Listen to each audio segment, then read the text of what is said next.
Hello everyone, welcome to my live.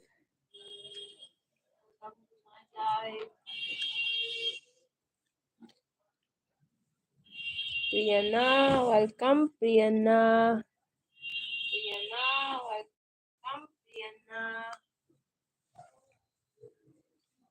Rafi, hi. Hello Rafi, welcome to my live stream.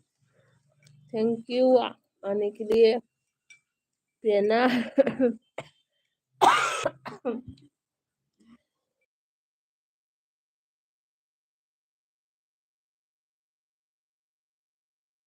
ꯁꯥꯎ ꯌꯥꯗꯦ ꯂꯣꯛꯈ꯭ꯔꯦꯀꯣ. ꯄ꯭ꯔꯤꯌꯥꯅꯥꯅ ꯉꯁꯤꯗꯤ blue ꯄꯤꯗꯕ ꯌꯥꯔꯣꯏ. ꯍꯣꯏ ꯄ꯭ꯔꯤꯌꯥꯅꯥ ꯄꯤꯊꯣꯛꯑꯒ ꯂꯣꯏꯔꯦꯀꯣ. Rafi, how are you, Shushi? I am good. Excuse me. अचानक खांसी आ गया है. प्रेरणा इंग्लिश हौरसी है. प्रेरणा निपादो नौदो राफीदो. राफी और सुनाओ कैसे हो? हाँ भाई हम सब बढ़िया, आप बताओ.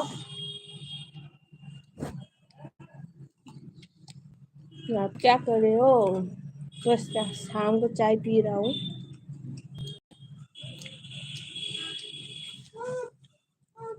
प्रेरणा चाक चाराबो, ट्यूशन हलाबो.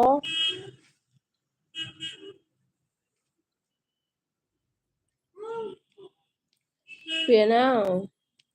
ꯑꯩꯗꯣ ꯉꯁꯤꯗꯣ ꯄꯨꯛꯁꯨ ꯅꯥꯏꯌꯦ ꯍꯥꯏꯕꯀꯣ. ꯑꯣ ꯄ꯭ꯔꯦꯔꯅꯥ ꯏꯁꯤꯡ ꯌꯥꯝ ꯊꯛꯑꯣ, ꯍꯤꯗꯥꯛ ꯆꯥꯋꯣ. ꯄ꯭ꯔꯦꯔꯅꯥ ꯀꯩ ꯇꯧꯔꯝꯃꯤꯅꯣ?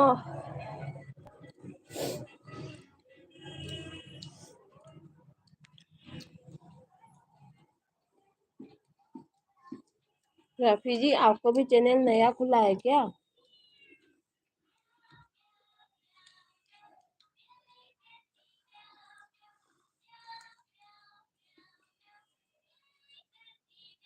ब्लू प्रेरणा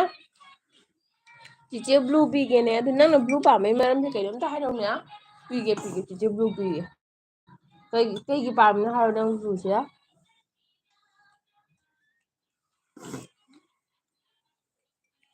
राफी यस. ओके राफी, हम एक दूसरे को सपोर्ट करेंगे. आप भी नया होंगे शायद.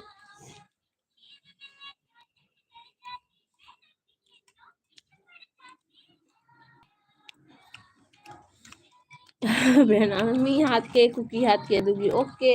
लाकू लाक्तबनीने चिचेगीददी कीब्रा कइनो. राफी ने प्रियंका को ब्लू दे दो. जरूर राफी, या शोर करना. ओके राफी, आप भी मेरे वीडियो से लैंग्वेज नहीं समझने से भी आप चला के शोर के रख दीजिएगा थोड़ा टाइम के लिए. ऐसे करके हम सपोर्ट कर सकते हैं. हम तो हिंदी मालूम है थोड़ा बहुत, फिर आपको वीडियो दे देंगे. कुछ ना आपने याद है पे ना रेस तो वो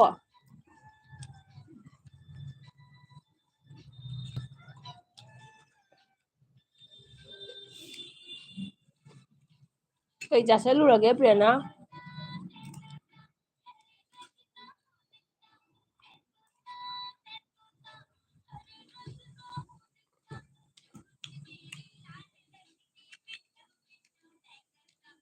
वो प्रेरणा पेगे पेगे चीचे चाहता ही ये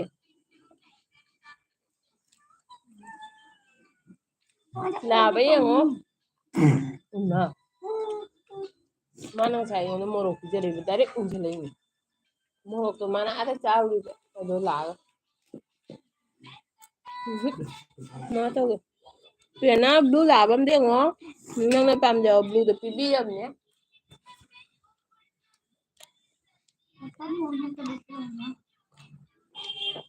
जा मिक्सचर ले बनी तो मिक्सचर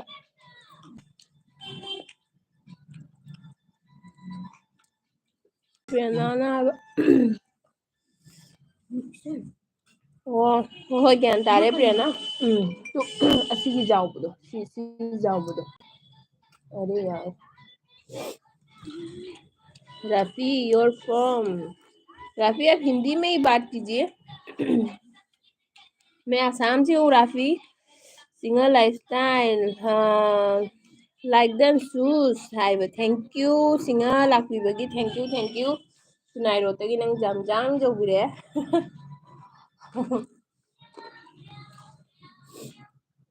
प्रेरणा ज्ञान तावा हो तारे प्रेरणा सिंगा थैंक यू वेलकम लाक्पीबगी थैंक यू तौरे वेलकम दो हारे चा थकपिराबो सिंगाना हारे प्रेरणा जॉइन तौरोने हाइबा होय प्रेरणा द ब्लू लेबनिने सिंगा जॉइन तौबिरो खरा बेग तो पूरा लाऊ हाइबा देखो ममा किचन लाए थैंक यू ममा किचन लाक्पीबगी वेलकम एगी लाइफ लाक्पीबगी याम हराउरे लाइक तौबिरे ममाना थैंक यू ममा ममा चा थाबो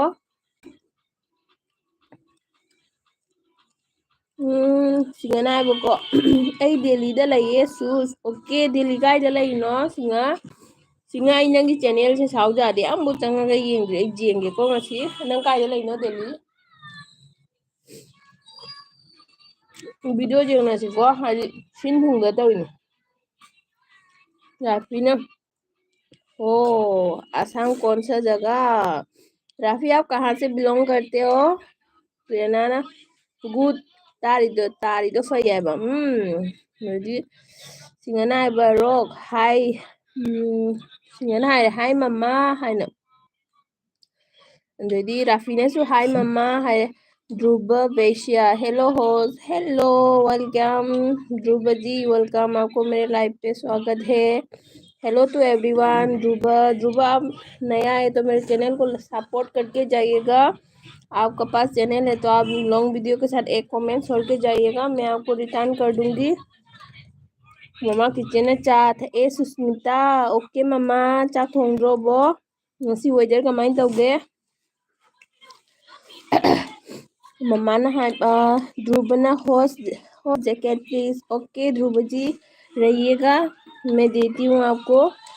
सिंगाना हाइबा नंगसु दिल्लीदा लइब्रो सिंगा आई दिल्लीदा लइ हंजी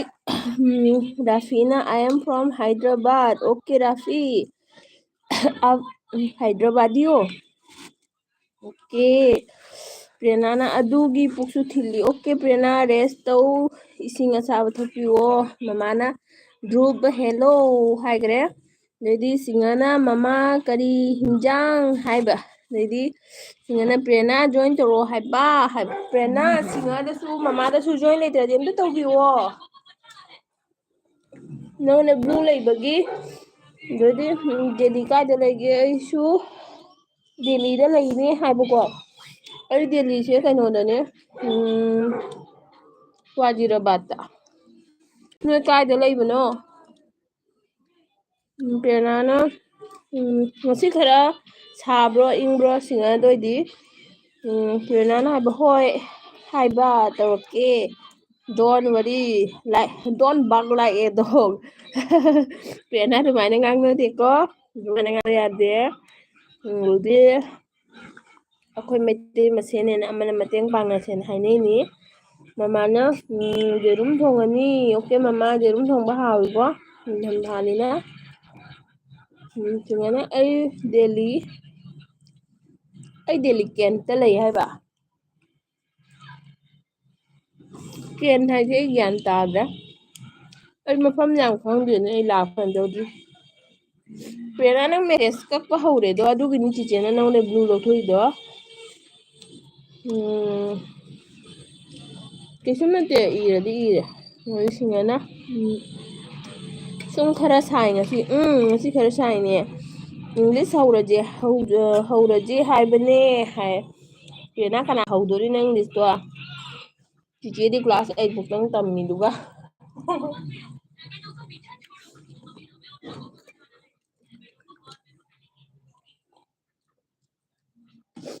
ममा के दौबिरिगे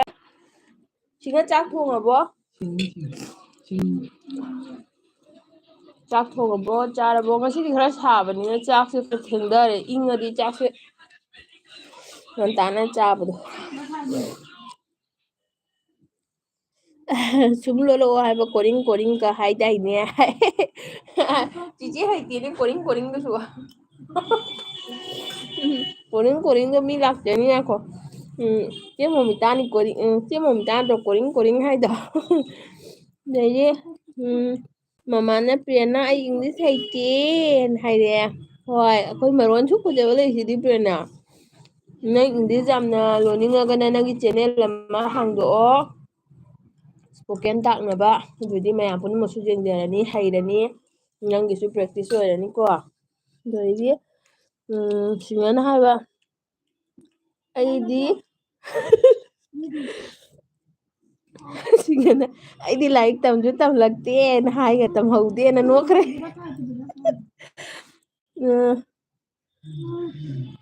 ꯑꯩꯗꯤ ꯃꯦꯠꯁꯇꯒꯤ ꯄꯨꯔꯛꯑꯦ ꯍꯥꯏꯕ ꯑꯣꯀꯦ ꯄ꯭ꯔꯦꯔꯅꯥꯅ ꯍꯩꯇ꯭ꯔꯁꯨ ꯀꯣ ꯂꯣꯜꯂꯛꯑꯣꯅ ꯍꯥꯏꯈꯔꯦ ꯂꯥꯏꯠ ꯑꯃ ꯆꯪꯕꯤꯌꯣ ꯃꯃꯥꯏ ꯀꯦꯃꯦꯔꯥ ꯑꯦꯡꯒꯜ ꯐꯩꯅ ꯂꯩꯔꯦ ꯀꯣꯃꯦꯟ ꯎꯗ꯭ꯔꯦ ꯑꯗꯩꯗꯤ ꯁꯤꯡꯍꯅ ꯃꯃꯥ ꯑꯩꯁꯨ ꯍꯩꯇꯦꯅ ꯍꯥꯏꯈ꯭ꯔꯦ ꯃꯥꯟꯅꯔꯦꯅ ꯅꯣꯛꯈ꯭ꯔꯦ ꯑꯗꯩꯗꯤ ꯃꯃꯥꯅ ꯍꯥꯏꯕ ꯆꯥꯛ ꯊꯣꯡꯒꯦ ꯇꯧꯔꯤ ꯁꯨꯁꯃꯤꯇꯥ ꯑꯣꯀꯦ ꯃꯃꯥ ꯃꯃꯥ ꯁꯤꯗꯗꯤ ꯈꯔ ꯁꯥꯏꯌꯦꯕꯀꯣ ꯑꯗꯨ ꯁꯥꯕꯒꯤ ꯍꯧꯖꯤꯛꯇ ꯆꯥ ꯊꯛꯏ ꯉꯁꯤꯗꯤ ꯈꯔ ꯊꯦꯡꯉꯅꯤ ꯀꯩ ꯄꯣꯠ ꯆꯥꯁꯦ ꯆꯥꯎꯁꯤꯗꯤ ꯑꯗꯩꯗꯤ ꯁꯤꯡꯍꯅ ꯄ꯭ꯔꯦꯔꯅꯥ ꯀꯩ ꯂꯝꯒꯤꯅꯣ ꯄ꯭ꯔꯦꯔꯅꯥꯁꯦ ꯀꯩ ꯂꯝꯒꯤꯅꯣ ꯄ꯭ꯔꯦꯔꯅꯥꯁꯦ ꯃꯅꯤꯄꯨꯔꯒꯤꯅꯤ ꯄ꯭ꯔꯦꯔꯅꯥꯅ ꯆꯦ ꯁꯨꯁꯃꯤꯇꯥ ꯅꯪ ꯍꯩꯗꯨꯗꯤ ꯍꯩꯇꯦꯗ ꯑꯗꯩꯗꯤ ꯃꯃꯥꯅ ꯍꯥꯏꯔꯦ ꯍꯣꯏ ꯁꯤꯡꯍ ꯑꯩꯁꯨ ꯂꯥꯏꯔꯤꯛ ꯍꯩꯇꯦ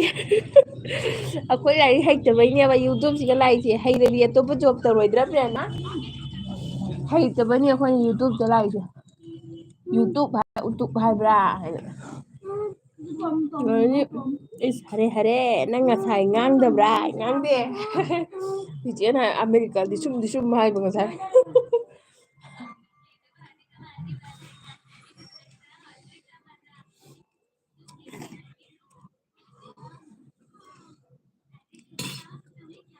ꯁꯤꯡꯍꯅ ꯃꯃꯥꯅ ꯀꯥꯏꯗ ꯂꯩꯒꯦ ꯏꯪꯕ ꯐꯩ ꯍꯥꯏꯁꯦ ꯃꯃꯥ ꯀꯥꯏꯗ ꯂꯩꯒꯦ ꯌꯥꯏ ꯏꯪꯕ ꯐꯩ ꯍꯥꯏꯁꯦ ꯃꯃꯥꯅ ꯆꯨꯝꯃꯤ ꯍꯣꯏ ꯑꯗꯨꯅꯤ ꯍꯥꯏꯗꯣ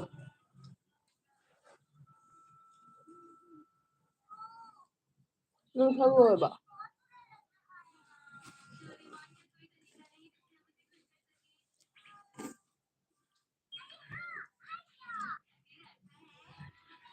ꯄ꯭ꯔꯦꯔꯅꯥꯅ ꯑꯁ ꯌꯥꯝ ꯏꯪꯉꯦ ꯁꯨꯝ ꯅꯥꯕ ꯍꯦꯟꯖꯤꯜꯂꯦ ꯍꯥꯏꯕꯀꯣ ꯃꯃꯥꯅ ꯒꯨꯋꯥꯍꯥꯇꯤꯗ ꯂꯩ ꯃꯃꯥ ꯒꯨꯋꯥꯍꯥꯇꯤꯗꯗꯤ ꯈꯔ ꯁꯥꯕ ꯍꯧꯒꯠꯂꯕꯣ ꯍꯧꯒꯠꯂꯝꯃꯅꯤꯀꯣ ꯁꯤ ꯐꯦꯕꯋꯥꯔꯤꯁꯤ ꯂꯣꯏꯔꯒ ꯑꯃꯨꯛ ꯁꯥꯔꯦꯅ ꯇꯧꯔꯅꯤ ꯁꯤꯗꯗꯤ ꯁꯥꯔꯁꯨ ꯈꯥꯡꯉꯝꯗꯦ ꯑꯗꯩꯗꯤ ꯁꯤꯡꯍꯅ ꯑꯣ ꯃꯃꯥꯅ ꯍꯥꯏꯈꯔꯦ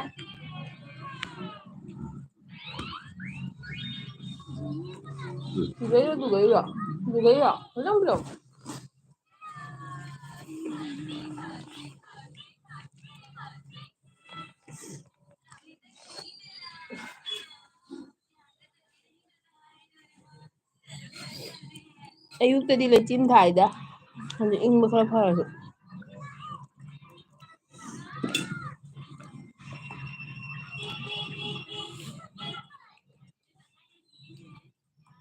ꯑꯁꯤ ꯅꯠꯇꯦ ꯑꯩꯅ ꯍꯥꯏꯗꯣ ꯁꯤꯗꯩꯗꯨꯅꯦ ꯑꯩꯅ ꯍꯥꯏꯗꯣ ꯁꯤꯁꯦ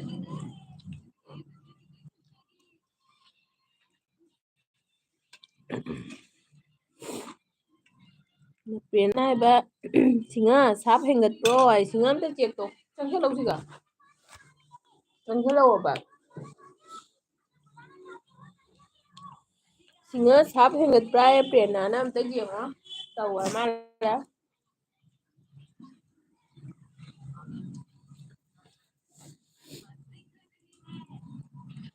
ꯃꯃꯥꯅ ꯑꯩꯗꯤ ꯃꯄꯥꯟ ꯊꯣꯛꯇꯦ ꯔꯨꯝ ꯃꯅꯨꯡꯗꯅꯤ ꯑꯗꯨꯅ ꯏꯪꯕ ꯋꯥꯠꯂꯦ ꯃꯄꯥꯟꯗꯤ ꯏꯪꯉꯦ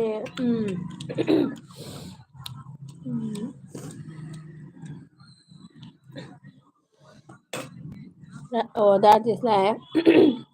ꯁꯨꯝꯀꯦ ꯅꯤꯡꯊꯤꯖꯕꯤ ꯅꯪꯁꯦ ꯑꯩꯒꯤ ꯀꯅꯥꯅꯣ ꯂꯥꯏꯛꯁꯨ ꯑꯣꯏꯔꯝꯂꯦꯅꯦ ꯍꯥꯏꯕ ꯑꯣꯀꯦ ꯑꯣꯀꯦ ꯊꯦꯡꯀ꯭ꯌꯨ ꯂꯥꯛꯄꯤꯕꯒꯤ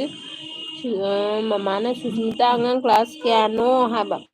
ꯃꯃꯥ ꯑꯉꯥꯡ ꯀ꯭ꯂꯥꯁ 3 ꯀꯥꯔꯦ ꯑꯄꯤꯛꯄꯗꯨꯗꯤ ꯄꯤꯛꯏ ꯇꯝꯗ꯭ꯔꯤ ꯃꯃꯥꯒꯤꯗꯤ ꯆꯥꯎꯔꯕꯣ ꯄꯦꯅꯥꯅ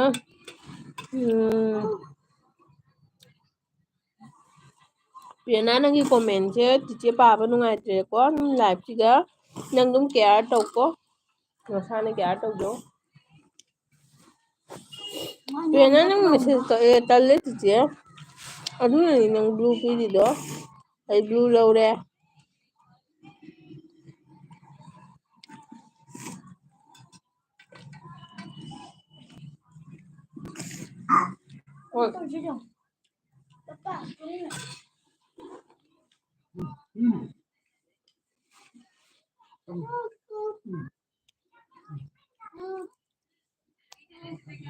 ꯄꯦꯅꯥꯅ ꯆꯦ ꯁꯨꯁꯃꯤꯇꯥ ꯀꯩ ꯍꯤꯟꯖꯥꯡ ꯍꯥꯏꯕ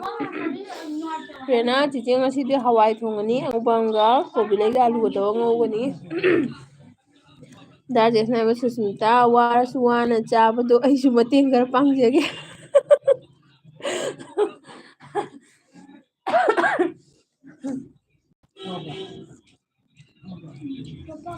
ꯆꯥ ꯊꯛꯏꯌꯦ ꯉꯁꯤꯁꯦ ꯊꯦꯡꯗꯣꯛꯈ꯭ꯔꯦꯕꯀꯣ ꯄꯦꯅꯥꯅ ꯅꯣꯛꯈ꯭ꯔꯦ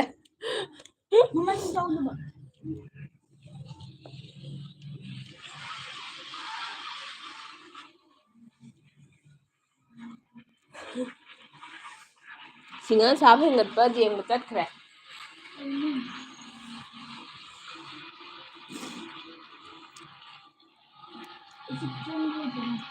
ꯄꯦꯅꯥ ꯍꯥꯍꯥ ꯑꯩꯗꯤ ꯄꯨꯡ 9ꯗ ꯑꯃꯨꯛ ꯂꯥꯏꯔꯤꯛ ꯄꯥꯗꯣꯔꯦ ꯍꯥꯏꯕ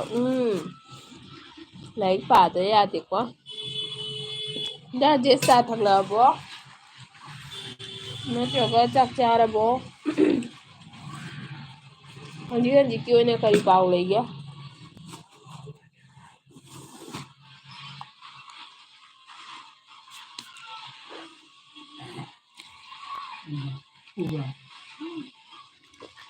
ꯔꯥꯖꯦꯁꯅ ꯄ꯭ꯔꯤꯌꯥꯅ ꯁꯨꯁꯃꯤꯇꯥ ꯑꯩ ꯀꯧꯔꯛꯇꯕꯗꯨꯗ ꯃꯇꯦꯡ ꯄꯥꯡꯂꯗꯤ ꯀꯧꯔꯛꯄ ꯌꯥꯏꯗꯅ ꯀꯧꯏꯁꯤꯗꯤ ꯋꯦꯜꯀꯝꯁꯨ ꯇꯧꯔꯦ ꯂꯥꯛꯄꯤꯕꯒꯤ ꯊꯦꯡꯀ꯭ꯌꯨꯁꯨ ꯍꯥꯏꯔꯦ ꯃꯃꯥꯅ ꯑꯣ ꯆꯥꯎꯔꯦ ꯑꯗꯨꯅꯦ ꯑꯗꯨꯅ ꯂꯥꯏꯚ ꯊꯥꯕꯗ ꯄ꯭ꯔꯣꯕ꯭ꯂꯦꯝ ꯑꯣꯏ ꯁꯨꯁꯃꯤꯇꯥ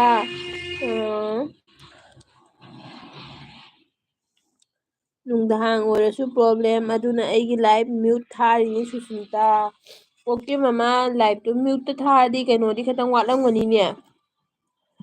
ꯑꯗꯨꯝ ꯂꯥꯏꯚꯇꯣ ꯃ꯭ꯌꯨꯠꯇ ꯊꯥꯔꯁꯨ ꯌꯥꯕ꯭ꯔꯣ ꯅꯣꯔꯃꯦꯜ ꯁꯨꯃꯥꯏꯅ ꯑꯣꯏꯕ꯭ꯔꯥ ꯍꯥꯏꯕ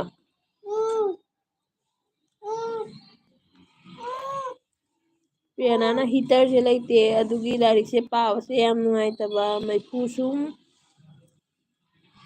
ꯊꯥꯒꯠꯄꯗꯣ ꯁꯨꯝ ꯋꯥꯏꯅꯦ ꯍꯣꯏꯅꯦ ꯑꯗꯣ ꯋꯥꯔꯁꯨ ꯋꯥꯅ ꯑꯗꯨꯝ ꯈꯔ ꯀꯩꯅꯣ ꯇꯧꯔꯒ ꯋꯥꯇꯔ ꯕꯦꯒꯀꯨꯝꯕ ꯁꯤꯖꯤꯟꯅꯔꯒꯅꯦ ꯍꯤꯇꯔꯁꯦ ꯌꯨꯁ ꯇꯧꯕꯁꯦ ꯌꯥꯝ ꯐꯠꯇꯦ ꯍꯥꯏꯌꯦ ꯑꯗꯨꯃꯥꯏꯅ ꯍꯥꯏꯀꯣ ꯔꯥꯖꯦꯁꯅ ꯍꯥꯏꯕ ꯁꯨꯁꯃꯤꯇꯥ ꯆꯥꯛ ꯆꯥꯔꯦ ꯑꯗꯣ ꯅꯪꯅ ꯆꯥꯕꯒꯤ ꯈꯣꯟꯖꯦꯜ ꯇꯥꯔꯛꯄꯗꯨꯗ ꯍꯦꯛꯇ ꯆꯥꯔꯨꯔꯒꯦ ꯇꯧꯕ ꯑꯣ ꯍꯣꯏ ꯂꯥꯛꯑꯣ ꯆꯥꯁꯤ ꯂꯥꯛꯑꯣ ꯑꯩ ꯀꯩꯅꯣ ꯆꯥꯏꯅꯦꯕꯀꯣ ꯁꯦꯟꯗ꯭ꯔꯥꯒꯤ ꯃꯤꯛꯆꯔ ꯆꯥꯏꯅꯦꯕ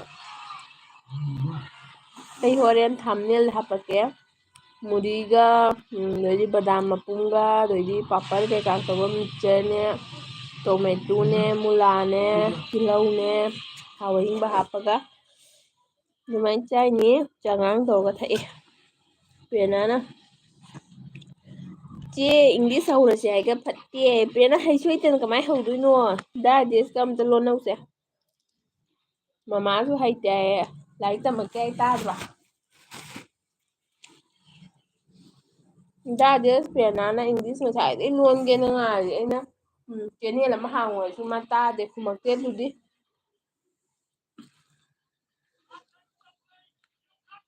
ꯑꯊꯨꯝꯕ ꯑꯃꯁꯨ ꯌꯥꯎꯏ ꯀꯤꯁꯃꯤꯁꯁꯨ ꯌꯥꯎꯕ꯭ꯔꯣ ꯈꯪꯅꯕ꯭ꯔꯥ ꯑꯊꯨꯝꯕ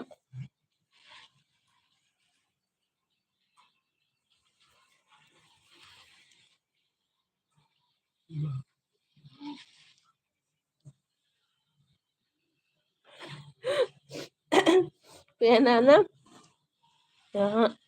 ꯗꯥꯖꯦꯁ ꯍꯥꯏ ꯑꯌꯥ ꯑꯗꯨꯗꯤ ꯑꯩꯅ ꯌꯥꯝ ꯉꯥꯎꯖꯕꯗꯨꯅꯤꯅꯦ ꯑꯣꯟꯅꯣ ꯏꯪꯂꯤꯁ ꯍꯥꯏꯈꯔꯦ ꯑꯗꯩꯗꯤ ꯄꯦꯅꯥꯅ ꯆꯦ ꯁꯨꯁꯃꯤꯇꯥ ꯅꯪ ꯂꯣꯟꯕꯗꯧꯅ ꯆꯦ ꯃꯣꯃꯤꯒꯤ ꯂꯥꯏꯐꯇ ꯅꯪ ꯉꯥꯡꯉꯤꯗꯨꯗꯤ ꯍꯥꯏꯕꯀꯣ ꯑꯩ ꯀꯥꯎꯈ꯭ꯔꯦꯀꯣ ꯑꯗꯨꯗꯤ ꯗꯥꯖꯦꯁ ꯍꯩ ꯌꯥꯏꯌꯦ ꯃꯥ ꯌꯥꯝ ꯄꯥꯝꯃꯦ ꯗꯥꯖꯦꯁ ꯑꯝꯇ ꯂꯣꯜꯂꯛꯑꯣꯕ ꯄꯦꯅꯥꯗ ꯑꯝꯇ ꯂꯣꯟꯕꯤꯔꯛꯑꯣ ꯃꯃꯥ ꯋꯥꯔꯤ ꯇꯥꯔꯤꯕꯣ ꯄꯦꯅꯥꯒ ꯗꯥꯖꯦꯁꯀ ꯏꯪꯂꯤꯁ ꯂꯣꯟꯈꯤꯗꯣꯔꯥ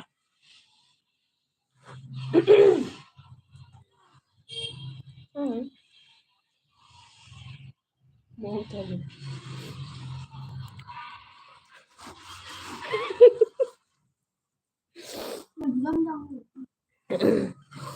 ꯄꯦꯅꯥꯅ ꯂꯣꯜꯂꯁꯦ ꯑꯩ ꯏꯪꯂꯤꯁ ꯏꯝꯄ꯭ꯔꯨꯚ ꯇꯧꯍꯟꯒꯦ ꯍꯥꯏꯕꯅꯦꯅ ꯍꯥꯏꯕꯀꯣ ꯑꯗꯣ ꯔꯥꯖꯦꯁꯅ ꯍꯥꯏꯔꯦ ꯄꯦꯅꯥ ꯃꯥꯏ ꯀꯥꯝ ꯑꯩ ꯂꯥꯛꯄ ꯅꯪ ꯆꯠ ꯑꯥꯏꯒꯣ ꯑꯣꯀꯦ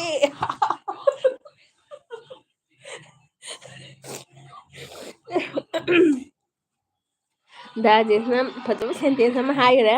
ꯑꯗꯩꯗꯤ ꯃꯃꯥꯅ ꯍꯥꯏꯔꯦꯀꯣ ꯑꯉꯥꯡ ꯂꯥꯏꯔꯤꯛ ꯇꯧꯒꯗꯕ ꯃꯇꯝ ꯑꯩꯅ ꯂꯥꯏꯚ ꯊꯥꯕꯁꯦ ꯑꯉꯥꯡꯅꯁꯨ ꯁꯥꯎꯔꯦ ꯁꯨꯁꯃꯤꯇꯥ ꯃ꯭ꯌꯨꯠ ꯈꯔꯕꯨꯗꯤ ꯋꯥꯠꯂꯤ ꯑꯗꯨꯁꯨ ꯊꯥꯔꯤꯅꯤ ꯁꯨꯁꯃꯤꯇꯥ ꯃꯃꯥ ꯑꯗꯨꯅꯤꯀꯣ ꯃꯃꯥꯏ ꯑꯉꯥꯡ ꯄꯤꯛꯏꯕꯣ ꯀ꯭ꯂꯥꯁ ꯀꯌꯥ ꯇꯝꯃꯤꯒꯦ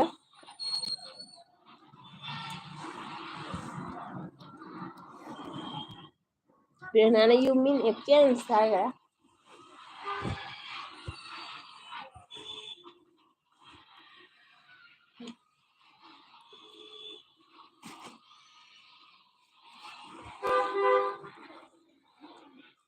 ꯈꯣꯀꯣ ꯑꯝꯇ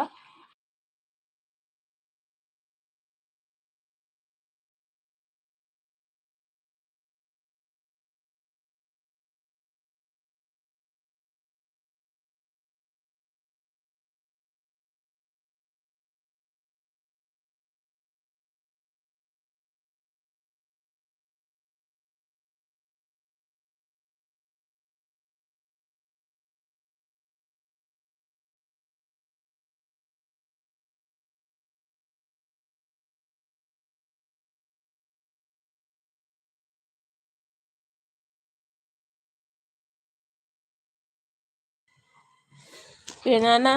ꯑꯁ ꯃꯃꯥꯒꯤ ꯑꯉꯥꯡ ꯆꯥꯎꯔꯕꯅꯤꯍꯦꯅ ꯍꯥꯏꯈ꯭ꯔꯦꯀꯣ ꯑꯣ ꯉꯁꯤꯗꯤ ꯒꯥꯔꯤ ꯃꯈꯣꯟꯗꯣ ꯈꯔ ꯌꯥꯝ ꯇꯥꯔꯝꯃꯅꯤ ꯊꯣꯡ ꯍꯥꯡꯗꯣꯛꯑꯦ ꯑꯗꯨꯅꯅꯤ ꯀꯩꯅꯣ ꯇꯧꯋꯦ ꯑꯗꯨꯝ ꯔꯨꯝꯗ ꯑꯣꯟꯁꯜ ꯂꯩꯕ ꯒꯦꯁ ꯂꯩꯒꯦꯅ ꯑꯗꯩ ꯗꯥꯖꯦꯁꯅ ꯍꯥꯏꯕꯀꯣ ꯄ꯭ꯔꯦꯅꯥ ꯑꯩ ꯈꯪꯗꯕ ꯌꯣꯔ ꯋꯥꯍꯩꯅ ꯍꯥꯏꯈ꯭ꯔꯦ ꯄ꯭ꯔꯦꯅꯥꯅ bro how ꯀꯨড U speak English when U ꯀꯥꯟ ꯁ꯭ꯄꯤꯛ ꯏꯪꯂꯤꯁ ꯄ꯭ꯔꯣꯄꯔꯂꯤ ꯍꯥꯏꯕ ꯍꯣꯏ ꯃꯃꯥꯅ ꯍꯥꯏꯔꯦ ꯗꯤꯒ꯭ꯔꯤ ꯂꯣꯏꯔꯦ ꯑꯃ ꯕꯤꯀꯣꯝ ꯇꯝꯃꯤ ꯑꯉꯥꯡ ꯆꯥꯎꯔꯗꯤ ꯍꯦꯟꯅ ꯂꯥꯏꯔꯤꯛ ꯄꯥꯕꯒꯤ ꯃꯊꯧ ꯇꯥꯏ ꯁꯨꯁꯃꯤꯇꯥ ꯃꯃꯥꯒꯤꯗꯤ ꯆꯥꯎꯔꯦꯅꯦ ꯆꯥꯎꯕꯒꯤ ꯃꯨ ꯇꯣꯉꯥꯟꯕ ꯑꯄꯣꯠꯅꯤ ꯅꯠꯇ꯭ꯔꯥ ꯑꯗꯨꯅꯤ ꯃꯃꯥ ꯑꯩꯁꯨꯅꯦꯀꯣ ꯂꯥꯏꯐ ꯊꯥꯏꯁꯦ ꯑꯩꯁꯨ ꯀꯨꯏꯁꯨ ꯀꯨꯏꯗ꯭ꯔꯤꯅ ꯑꯗꯣ ꯑꯩꯅ ꯑꯉꯥꯡ ꯇꯨꯏꯁꯟ ꯆꯠꯄ ꯃꯇꯝꯗ ꯊꯥꯏꯅꯦꯕ ꯍꯥꯏꯗꯤ ꯄꯨꯡ 5:30 ꯆꯠꯂꯦꯕ ꯑꯃ ꯑꯗꯣ 6:00 ꯑꯩꯅ ꯑꯗꯨꯝ 8 ꯑꯗꯨꯋꯥꯏꯐꯥꯎ ꯊꯥꯕꯅꯦꯕ ꯑꯗꯣ ꯉꯁꯤꯗꯤ ꯃꯥ ꯆꯠꯇꯦ ꯑꯗꯨꯁꯨ ꯑꯗꯨꯝ ꯉꯥꯏꯍꯥꯛꯇꯪꯅꯦꯅ ꯑꯩꯅ ꯊꯥꯔꯛꯑꯦꯕ ꯅꯨꯅꯤ ꯃꯃꯥ ꯑꯗꯨꯝ ꯃꯥꯅ ꯍꯥꯏꯔꯤꯕꯅꯦ ꯑꯉꯥꯡꯁꯤꯅꯅꯦ ꯑꯩꯈꯣꯏ ꯃꯆꯥꯅ ꯚꯤꯗꯤꯑꯣꯗꯒ ꯃꯃꯥ ꯂꯥꯏꯚ ꯊꯥꯔꯛꯀꯅꯨ ꯍꯥꯏꯌꯣ ꯂꯥꯏꯚ ꯊꯥꯔꯛꯀꯅꯨ ꯍꯥꯏꯌꯣ ꯍꯥꯏꯅ ꯗꯥꯔꯖꯦꯁꯅ ꯁꯨꯁꯃꯤꯇꯥ ꯋꯥꯏ ꯈꯣꯈꯣꯏ ꯑꯁ ꯗꯥꯔꯖꯦꯁ ꯍꯥꯏꯔꯛꯑꯅꯨꯗ ꯀꯩꯅꯣ ꯇꯧꯕꯩꯅꯦ ꯍꯥꯏꯗꯤ ꯏꯪꯕꯁꯤ ꯁꯤꯒꯁꯨ ꯌꯥꯝ ꯏꯪꯉꯦ ꯑꯗꯨꯅꯅꯦ ꯑꯗꯨꯝ ꯑꯩꯈꯣꯏ ꯑꯗꯨꯝ ꯈꯣꯡ ꯈꯨꯠ ꯏꯪꯅ ꯑꯗꯨꯝ ꯂꯩꯔꯦ ꯕ꯭ꯔꯦꯅꯥꯅ ꯑꯩꯈꯣꯏꯗꯤ ꯑꯥꯔꯠꯁ ꯂꯧꯒꯦ ꯍꯥꯏ ꯅꯪꯅ ꯀꯔꯤꯒꯤ ꯀꯩꯅꯣ ꯂꯧꯔꯒ ꯑꯥꯔꯠꯁ ꯂꯧꯗꯣꯏꯕ ꯄ꯭ꯔꯦꯔꯅꯥ ꯅꯪꯅ ꯑꯗꯨꯛ ꯌꯥꯝꯅ ꯏꯪꯂꯤꯁꯇꯣ ꯆꯥꯊꯣꯛꯅꯤꯡꯉꯒ ꯑꯥꯔꯠꯁꯀꯤ ꯂꯧꯗꯣꯏꯅꯣ ꯑꯗꯨꯗꯤ ꯗꯥꯔꯖꯦꯁꯅ ꯍꯥꯏꯕ ꯄ꯭ꯔꯦꯔꯅꯥ ꯌꯥ ꯅꯣ ꯅꯣ ꯈꯪꯗꯦ ꯈꯪꯗꯦ ꯁꯤꯔꯦ ꯄ꯭ꯔꯦꯔꯅꯥꯅ ꯑꯗꯩꯗꯤ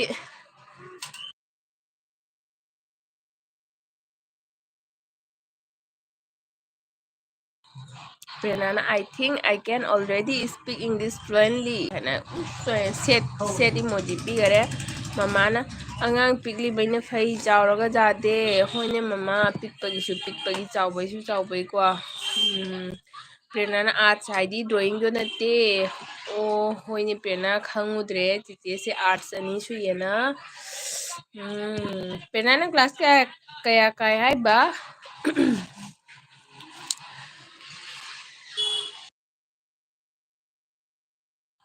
Pena channel ama hango. Prenana economics ni hana hai ba. Noide. Mama na Susmita chak thongage. Susmita hoi mama dum chak thongat piro. Ai su jang kuina ken tawroi tang laige. Angang kan tawbai na ko. Neida jesna ai wahai si hekta shocking oibra khangde ai. Prenana ai drawing phau haijade. Okay.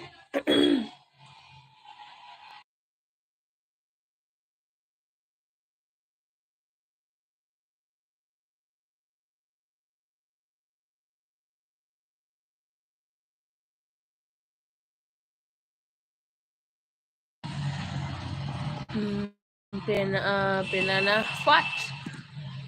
Your heart? What? I don't know correct.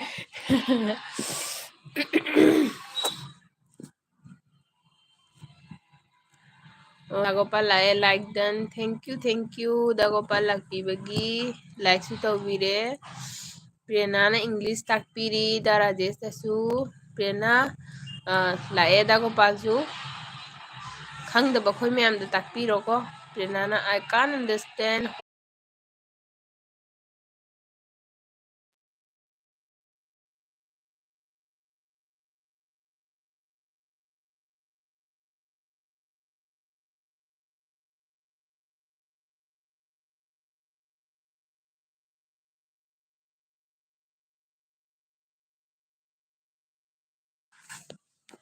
Lae net se marakta khatang chapure ko.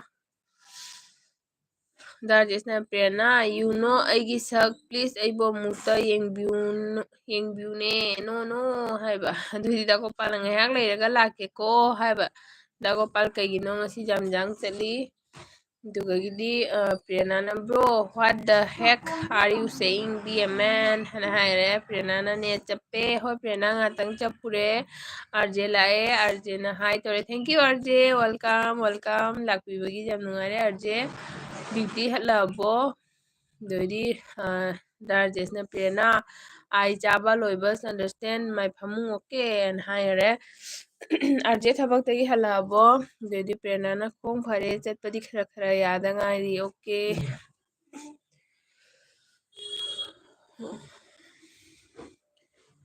mi ani tanggal leirame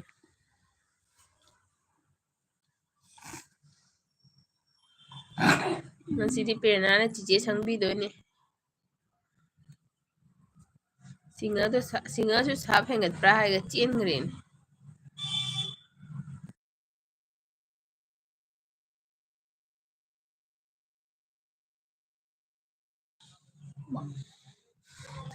Darajesh na hai ko dodi Prenana khong phare chatpadi khara yada ngairi haibko RJ na kuire lakpa sister okay RJ chak charabo Dodi Prenana yes nungaye khara chatpa nungaibado wakhalse khara yangi kamai tawna kano nang makhongdo fracture oiruino Prena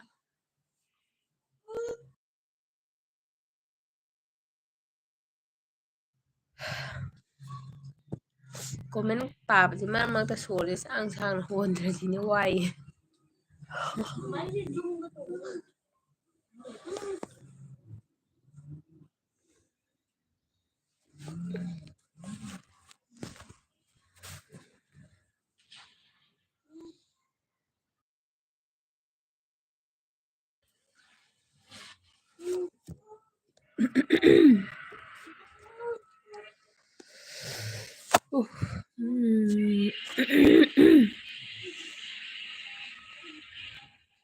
ꯄ꯭ꯔꯦꯔꯅꯥ ꯑꯩꯅ ꯍꯥꯏꯈ꯭ꯔꯦ ꯑꯩꯅ ꯁ꯭ꯀꯨꯜꯗ canteen ꯆꯠꯄꯗ ꯂꯩꯊꯦꯛꯈ꯭ꯔꯦ ꯍꯥꯏꯗꯨꯗꯤ ꯑꯗꯨꯒ ꯑꯩ nurse office ꯌꯧꯈ꯭ꯔꯦ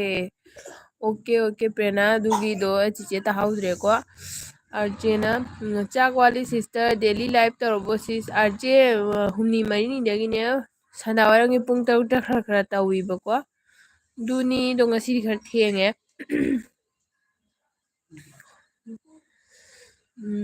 ꯑꯥꯔꯖꯦ ꯅꯪ ꯉꯁꯤꯗꯤ ꯃꯨꯛꯕꯥꯡ ꯂꯥꯛꯇ꯭ꯔꯤ ꯊꯥꯡꯒꯠꯂꯕꯣ ꯚꯤꯗꯤꯑꯣ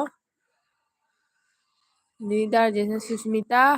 ꯑꯩ ꯕꯦꯂꯦꯟꯁ ꯂꯣꯏꯗꯣꯔꯦ ꯉꯁꯤꯗꯤ ꯋꯥꯔꯧꯕ ꯌꯥꯗꯦ ꯍꯣꯏ ꯍꯣꯏ ꯗꯥꯔꯖꯦꯁ ꯕꯦꯂꯦꯟꯁ ꯂꯣꯏꯗꯣꯔꯦ ꯍꯥꯏꯕꯅꯤꯅ ꯎꯄꯥꯏ ꯂꯩꯇꯦꯀꯣ ꯀꯩꯁꯨ ꯀꯥꯏꯗꯦ ꯌꯥꯎꯔꯒ ꯑꯃꯨꯛ ꯂꯥꯛꯄꯤꯌꯨ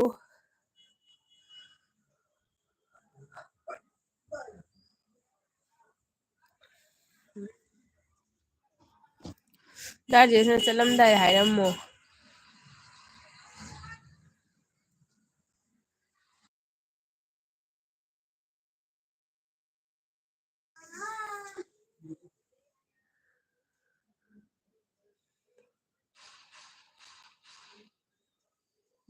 ꯑꯥꯔꯖꯦꯅ ꯑꯩ ꯗꯦꯂꯤ ꯚꯤꯗꯤꯑꯣ ꯑꯞꯂꯣꯗ ꯇꯧꯗꯦ ꯁꯤꯁꯇꯔ ꯑꯅ ꯍꯥꯏꯕ ꯑꯥꯔꯖꯦ ꯚ꯭ꯌꯨ ꯌꯥꯝꯃꯗꯤ ꯅꯣꯡꯃ ꯅꯤꯅꯤ ꯒꯦꯞꯁ ꯂꯩꯔꯁꯨ ꯌꯥꯏꯅꯦ ꯚ꯭ꯌꯨ ꯀꯩꯅꯣ ꯇꯧꯗ꯭ꯔꯒꯗꯤ ꯁꯪꯀꯔꯖꯤꯠ ꯂꯥꯛꯑꯦ ꯁꯪꯀꯔꯖꯤꯠ ꯍꯥꯏ ꯆꯦ ꯆꯥꯛ ꯆꯥꯔꯕꯣ ꯁꯪꯀꯔꯖꯤꯠ ꯆꯥꯗ꯭ꯔꯤ ꯆꯦ ꯇꯈꯦꯜꯁꯨ ꯂꯥꯛꯑꯦ ꯁꯨꯁꯃꯤꯇꯥ ꯍꯥꯏꯅ ꯀꯧꯔꯦ ꯆꯦ ꯇꯈꯦꯜ ꯅꯨꯡꯁꯤꯌꯦ ꯅꯪ ꯂꯥꯛꯄꯤꯕꯒꯤ ꯁꯪꯀꯔꯖꯤꯠ ꯋꯦꯜꯀꯝ ꯋꯦꯜꯀꯝ ꯆꯦꯆꯦ ꯆꯥꯛ ꯆꯥꯗ꯭ꯔꯤ ꯍꯧꯖꯤꯛꯇ ꯆꯥ ꯊꯛꯅ ꯂꯣꯏꯕꯗ ꯉꯥꯏꯔꯤꯕꯅꯦ ꯃꯤꯛꯆꯔ ꯆꯥꯔꯝꯃꯤꯅꯤ ꯍꯧꯖꯤꯛꯇ ꯗꯥꯔꯖꯦꯁꯅ ꯃꯌꯥꯝ ꯉꯁꯤꯒꯤ ꯑꯣꯏꯅꯗꯤ ꯑꯩ ꯆꯠꯂꯒꯦ ꯌꯥꯗꯦ ꯉꯥꯏꯈꯣ ꯈꯥꯝꯃꯤ ꯑꯩꯅ ꯑꯗꯩꯗꯤ ꯆꯦ ꯇꯈꯦꯜ ꯍꯥꯏꯕ ꯑꯩ ꯂꯥꯛꯑꯦ ꯑꯗꯩꯗꯤ ꯂꯥꯏꯛ ꯗꯟ ꯍꯥꯏꯔꯦ ꯑꯥꯔꯖꯦꯅ ꯏꯆꯦ ꯇꯈꯦꯜ ꯍꯥꯏꯅ ꯍꯥꯏꯔꯒ ꯂꯥ ꯂꯥ ꯂꯥ ꯂꯥ ꯍꯥꯏꯅ ꯃꯥꯒꯤ ꯁ꯭ꯅꯣꯃꯦꯟꯁꯦ ꯄꯤꯁꯟꯈꯔꯦ ꯃꯔꯩꯒ ꯇꯤꯡꯊꯣꯛꯇꯅ ꯑꯗꯩ ꯄꯦꯔꯅꯥꯅ ꯍꯥꯏ ꯅꯦꯅꯦ ꯇꯈꯦꯜ ꯍꯥꯏꯅ ꯍꯥꯏꯔꯒ ꯅꯣꯛꯈ꯭ꯔꯦ ꯑꯃꯨꯛ ꯍꯟꯅ ꯐꯪꯅꯔꯦꯅ ꯅꯣꯏ ꯏꯃꯥꯅꯦ ꯄ꯭ꯔꯦꯔꯅꯥꯁꯦ ꯉꯁꯤꯒꯤ ꯍꯟꯖꯤꯟ ꯍꯟꯖꯤꯟ ꯐꯪꯅꯔꯦ ꯍꯥꯏꯅ ꯑꯗꯩ ꯆꯦ ꯇꯈꯦꯜꯅ ꯂꯥꯒꯤꯖꯥꯎ ꯑꯥꯔꯖꯦ ꯑꯥꯔꯖꯦꯒꯤ ꯂꯥꯒꯤꯖꯥꯎ ꯐꯦꯃꯁ ꯑꯣꯏꯔꯦ ꯆꯦ ꯇꯈꯦꯜꯅ ꯍꯥꯏꯕ ꯄ꯭ꯔꯦꯔꯅꯥ ꯂꯥꯏꯔꯤꯛ ꯇꯧꯕ ꯂꯣꯏꯔꯕꯣ ꯍꯥꯏꯅ ꯍꯥꯏꯌꯦ ꯁꯪꯀꯔꯖꯤꯠꯅ ꯄ꯭ꯔꯦꯔꯅꯥ ꯆꯥꯛ ꯆꯥꯔꯕꯣ ꯍꯥꯏꯅ ꯍꯥꯏꯔꯦ ꯁꯪꯀꯔꯖꯤꯠꯇꯤ ꯆꯥꯛ ꯆꯥꯔꯕꯣ ꯄ꯭ꯔꯦꯔꯅꯥ ꯆꯥꯛ ꯆꯥꯔꯕꯣꯌꯦ ꯁꯪꯀꯔꯖꯤꯠꯅ ꯁꯪꯀꯔꯖꯤꯠ ꯆꯥꯛ ꯆꯥꯔꯕꯣ ꯀꯔꯤ ꯃꯊꯦꯜ ꯆꯥꯔꯛꯏꯅꯣ ꯄꯨꯡ 9 ꯇꯥꯗꯣꯔꯕꯅꯤꯅ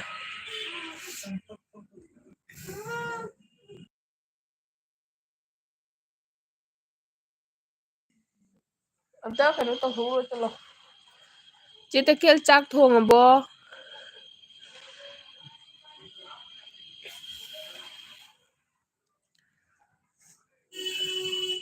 ꯆꯦ ꯇꯈꯦꯜ ꯃꯥꯡꯈ꯭ꯔꯦ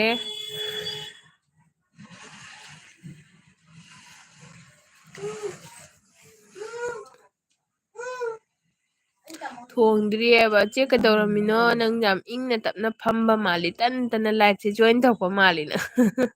ꯊꯣꯡꯗ꯭ꯔꯤ ꯍꯥꯏꯕꯀꯣ ꯀꯩ ꯏꯟꯖꯥꯡ ꯊꯣꯡꯗꯣꯏꯅꯣ ꯌꯦꯔꯨꯝ ꯊꯣꯡꯉꯅꯤ ꯃꯃꯥꯒ ꯃꯥꯟꯅꯔꯦ ꯃꯃꯥꯁꯨ ꯌꯦꯔꯨꯝ ꯊꯣꯡꯉꯅꯤ ꯍꯥꯏꯔꯝꯃꯤ ꯃꯃꯥꯗꯣ ꯑꯣꯟꯗ ꯂꯩꯕ꯭ꯔꯥ ꯆꯠꯈ꯭ꯔꯕ ꯈꯪꯗꯦ ꯃꯃꯥ ꯂꯩꯕꯤꯔꯤꯕꯣ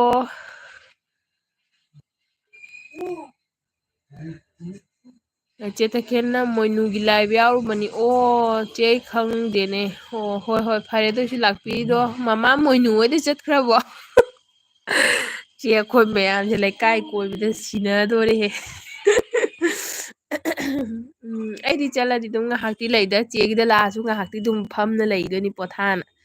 ꯑꯗꯩ ꯗꯥꯔꯖꯦꯁꯅ ꯁꯨꯁꯃꯤꯇꯥ ꯑꯩ ꯌꯥꯝ ꯂꯩꯅꯤꯡꯕꯅꯤ ꯑꯗꯨꯕꯨ ꯕꯦꯂꯦꯟꯁꯅ ꯌꯥꯗ꯭ꯔꯦ ꯅꯪ ꯁꯥꯎꯔꯅꯨ ꯑꯩ ꯕꯥꯏ ꯑꯣꯏꯔꯦ ꯍꯣꯏ ꯍꯣꯏ ꯗꯥꯔꯖꯦꯁ ꯊꯦꯡꯀ꯭ꯌꯨ ꯉꯥꯏꯍꯥꯛ ꯂꯩꯕꯤꯔꯝꯕꯩꯗꯃꯛꯇ ꯀꯣ ꯑꯗꯨꯗꯤ ꯁꯤ ꯑꯝꯇ ꯂꯧꯊꯣꯛꯀꯦ ꯆꯦ ꯇꯈꯦꯜꯅ ꯃꯃꯥ ꯃꯣꯏꯅꯨꯗ ꯍꯥꯏꯕꯀꯣ ꯑꯗꯩꯗꯤ ꯁꯪꯀꯔꯖꯤꯠꯅ ꯆꯥꯔꯦ ꯆꯦ ꯍꯋꯥꯏ ꯆꯥꯏ ꯑꯩꯈꯣꯏꯒ ꯍꯤꯟꯖꯥꯡ ꯃꯥꯟꯅꯗꯣꯔꯦ ꯁꯪꯀꯔꯖꯤꯠ ꯆꯤꯆꯦꯁꯨ ꯍꯋꯥꯏ ꯊꯣꯡꯒꯦ ꯇꯧꯕꯅꯤ ꯑꯗꯩꯗꯤ ꯄ꯭ꯔꯦꯔꯅꯥꯅ ꯍꯥꯏꯕ dear ma'am I think I don't can join your life because I am suffering from high fever cold dizziness stomach ache loose motion and vomiting. The doctor has advised me to take rest for the next 2 days. Okay, Prerna, you can leave. ꯑꯗꯩꯗꯤ ꯆꯦ ꯇꯈꯦꯜꯅ ꯍꯥꯏꯕ ꯔꯥꯖꯦꯁ ꯆꯥꯔꯕꯣ ꯍꯥꯏꯅ ꯍꯪꯉꯦ ꯆꯦ ꯔꯥꯖꯦꯁꯇꯨꯕꯨ balance ꯌꯥꯎꯗ꯭ꯔꯦꯅ ꯍꯥꯏꯖꯔꯝꯃꯤ ꯅꯍꯥꯟꯉꯩꯒꯤꯗꯤ ꯂꯣꯏꯐꯥꯎ ꯂꯩꯕꯤꯑꯕ ꯍꯧꯕꯗꯒꯤ ꯑꯗꯣ ꯉꯁꯤꯗꯤ ꯀꯩꯅꯣ ꯇꯧꯋꯦꯅ ꯍꯥꯏꯕꯤꯔꯝꯃꯤ ꯈꯪꯗꯦꯅꯦ ꯑꯩꯗꯤ ꯄꯦꯔꯦꯟꯁꯅ kindly grant me 2 days of absence ꯍꯥꯏꯔꯦ ꯉꯥꯏꯈꯣ ꯑꯩ ꯄꯥꯔꯛꯀꯦꯀꯣ ꯑꯥꯔꯖꯦꯅ ꯑꯩ ꯑꯣꯟ ꯂꯩꯀꯣ ꯍꯥꯏ ꯍꯣꯏ ꯑꯥꯔꯖꯦ ꯍꯟꯗꯛ ꯊꯕꯛ ꯈꯔ ꯆꯤꯜꯂꯤ ꯑꯣꯟ ꯗꯨꯝꯗꯤ ꯂꯩꯀꯣ ꯑꯥꯔꯖꯦ ꯀꯔꯤ ꯇꯧꯔꯤꯅꯣ ꯑꯗꯨꯏꯗꯤ ꯆꯦ ꯇꯈꯦꯜꯅ okay ꯄ꯭ꯔꯦꯔꯅꯥ your application is granted ꯍꯥꯏꯈꯔꯦ ꯄ꯭ꯔꯦꯔꯅꯥ ꯅꯪꯒꯤ ꯍꯦꯠ ꯃꯤꯁꯇ꯭ꯔꯦꯁꯁꯦ ꯆꯦ ꯇꯈꯦꯜꯅꯤ ꯈꯪꯕ꯭ꯔꯥ ꯅꯪꯒꯤ ꯑꯦꯄ꯭ꯂꯤꯀꯦꯁꯟꯗꯣ ꯒ꯭ꯔꯥꯟꯇꯦꯠ ꯑꯣꯏꯔꯦ ꯅꯪ ꯂꯤꯞ ꯂꯧꯕ ꯌꯥꯅꯤ ꯎꯝ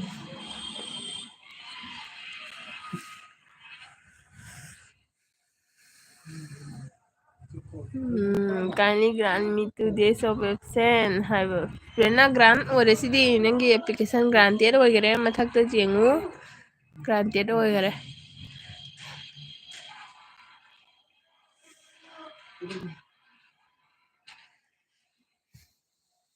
ꯄ꯭ꯔꯦꯔꯅꯥ ꯅꯪ ꯀꯔꯤꯒꯤꯅꯣ ꯅꯪꯕꯨ ꯌꯥꯝ ꯑꯉꯥꯡ ꯑꯣꯏꯅ ꯋꯥꯏ ꯇꯤ ꯄꯥꯏꯔꯛꯏꯁꯦ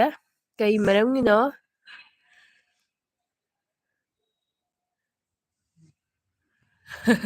ꯑꯖꯦꯅ ꯍꯥꯏꯕ ꯆꯦ ꯇꯈꯦꯜꯅ ꯀꯃꯥꯏꯅ ꯄꯤꯔꯤꯅꯣ ꯍꯦꯠ ꯃꯥꯁꯇꯔꯁꯦ ꯀꯅꯥꯅꯣ ꯍꯥꯏ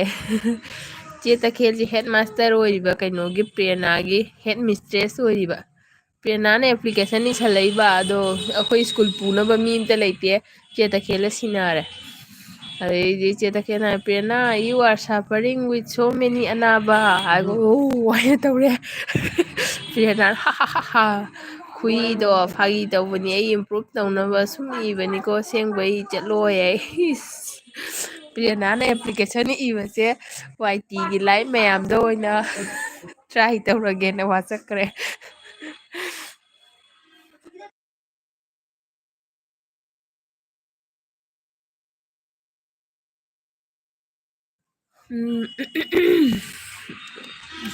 ꯄ꯭ꯔꯦꯔꯅꯥ ꯂꯥꯏꯔꯤꯛ ꯄꯥꯔꯤꯔꯣ ꯀꯩꯗꯧꯔꯤꯅꯣ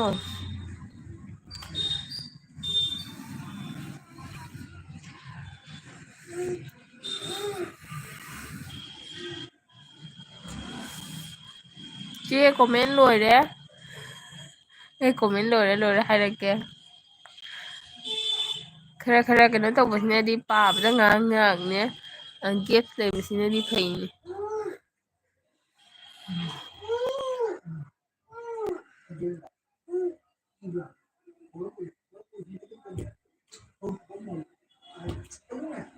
ꯁꯨꯝ ꯏꯕꯒꯤ ꯋꯥꯅꯤ ꯑꯩꯈꯣꯏ ꯒ꯭ꯔꯥꯃꯥꯔꯗ ꯌꯥꯎꯔꯛꯀꯅꯤꯅ ꯀꯣ ꯑꯗꯨꯒꯤ ꯁꯨꯝ ꯇꯝꯕꯅꯦꯅ ꯍꯥꯏꯔꯒ ꯍꯥ ꯍꯥ ꯍꯥ ꯍꯥꯏꯅ ꯅꯣꯛꯈ꯭ꯔꯦ ꯄ꯭ꯔꯦꯔꯅꯥ ꯅꯪ ꯆꯤꯆꯦꯒꯤ ꯀꯣꯏꯁꯟꯒꯤ ꯑꯟꯁꯥꯔ ꯄꯤꯔꯛꯇꯦ ꯅꯪꯅ ꯋꯥꯏ ꯇꯤ ꯄꯥꯏꯅꯤꯡꯉꯤꯁꯦ ꯀꯩꯒꯤꯅꯣ ꯍꯥꯏꯕ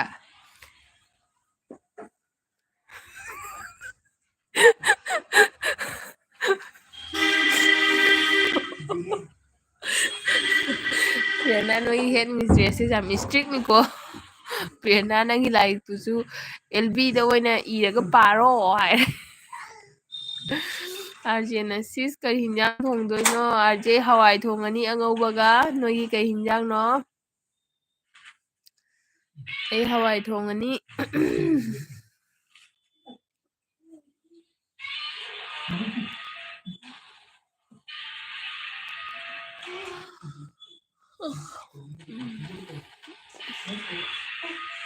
ꯆꯠꯇ꯭ꯔꯤꯕꯅꯦ ꯑꯗꯨꯒꯩꯗꯣ ꯑꯥꯔꯖꯦꯅ ꯑꯩꯁꯨ ꯍꯋꯥꯏ ꯈꯥꯏꯕꯣ ꯍꯋꯥꯏ ꯊꯣꯡꯉꯅꯤ ꯎꯄꯥꯏ ꯅꯥꯏ ꯃꯣꯁꯣꯔꯤ ꯊꯣꯡꯉꯅꯤ ꯃꯣꯁꯣꯔꯤ ꯀꯨꯏꯔꯦ ꯆꯥꯗꯕ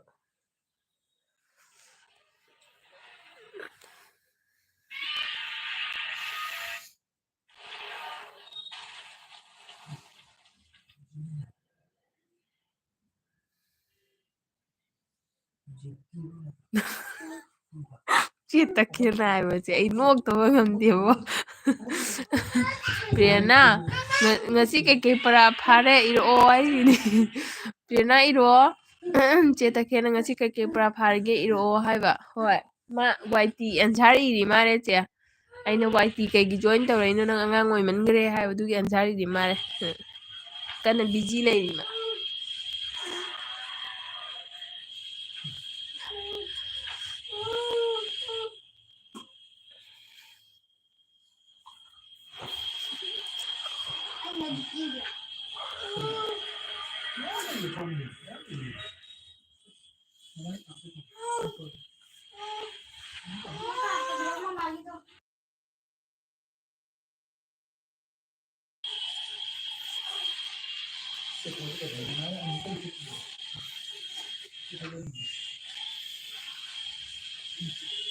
ꯆꯦ ꯅꯪꯒꯤ ꯍꯣꯔꯦꯟ ꯅꯨꯡꯗꯥꯡꯗ ꯊꯥꯗꯣꯏꯔꯣ ꯌꯥꯝ ꯊꯦꯡꯉꯒ ꯆꯥꯡꯃꯦꯟ ꯇꯧꯏꯅꯦ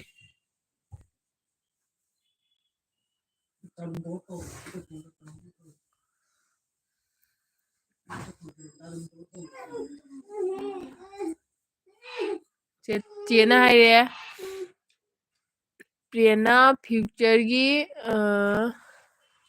ꯄ꯭ꯔꯦꯔꯅꯥ ꯐ꯭ꯌꯨꯆꯔꯒꯤ ꯑꯐꯥꯎꯕ ꯌꯨꯇꯨꯕꯔ ꯑꯣꯏꯗꯣꯔꯤ ꯍꯥꯏ ꯑꯗꯨꯅ ꯑꯦꯛꯁꯄꯤꯔꯤꯌꯦꯟꯁ ꯁꯥꯔꯇꯤꯐꯤꯀꯦꯠ ꯂꯧꯔꯤꯕ ꯁꯤꯔꯦ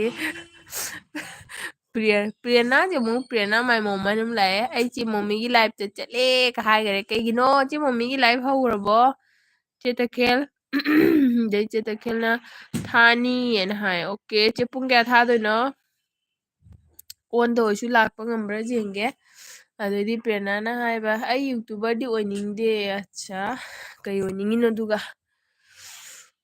ꯁꯤꯁꯨ ꯑꯩꯒꯤ ꯑꯦꯀꯥꯎꯟꯅꯤ ꯑꯣꯀꯦ ꯄ꯭ꯔꯦꯔꯅꯥ ꯅꯪ ꯑꯩꯉꯣꯟꯗꯁꯨ ꯆꯦ ꯃꯣꯃꯤꯗꯁꯨ ꯑꯅꯤꯃꯛ ꯌꯥꯎꯗꯣꯏꯔꯣ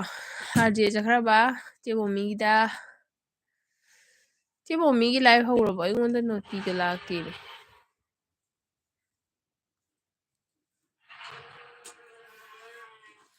ꯆꯦ ꯃꯤꯅꯤꯠ 5-10 ꯂꯩꯈꯤꯒꯦ ꯑꯗꯨꯒ ꯑꯩꯁꯨ ꯀꯩꯅꯣ ꯇꯧꯒꯦ ꯂꯣꯏꯁꯤꯟꯅꯕ ꯇꯧꯒꯦ ꯃꯤꯅꯤꯠ 5-10 ꯈꯪꯕꯨꯗꯤ ꯂꯩꯒꯦ ꯄ꯭ꯔꯦꯔꯅꯥꯅ ꯁꯥꯞ ꯇꯧꯈ꯭ꯔꯦ ꯄ꯭ꯔꯦꯔꯅꯥ ꯆꯤꯆꯦꯗ ꯇꯧꯕꯤꯔꯣ ꯊꯦꯡꯀ꯭ꯌꯨ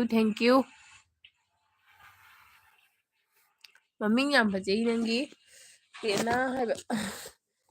ꯑꯥꯔꯖꯦꯅ ꯂꯩꯌꯦ ꯁꯤꯁꯇꯔ ꯍꯥꯏꯅ ꯍꯥꯏꯕ ꯑꯥꯔꯖꯦ ꯆꯦ ꯃꯣꯃꯤꯒꯤ ꯂꯥꯏꯐ ꯍꯧꯔꯕꯣ ꯅꯣꯇꯤꯐꯤꯀꯦꯁꯟ ꯂꯥꯛꯇꯦ ꯑꯩꯉꯣꯟꯗ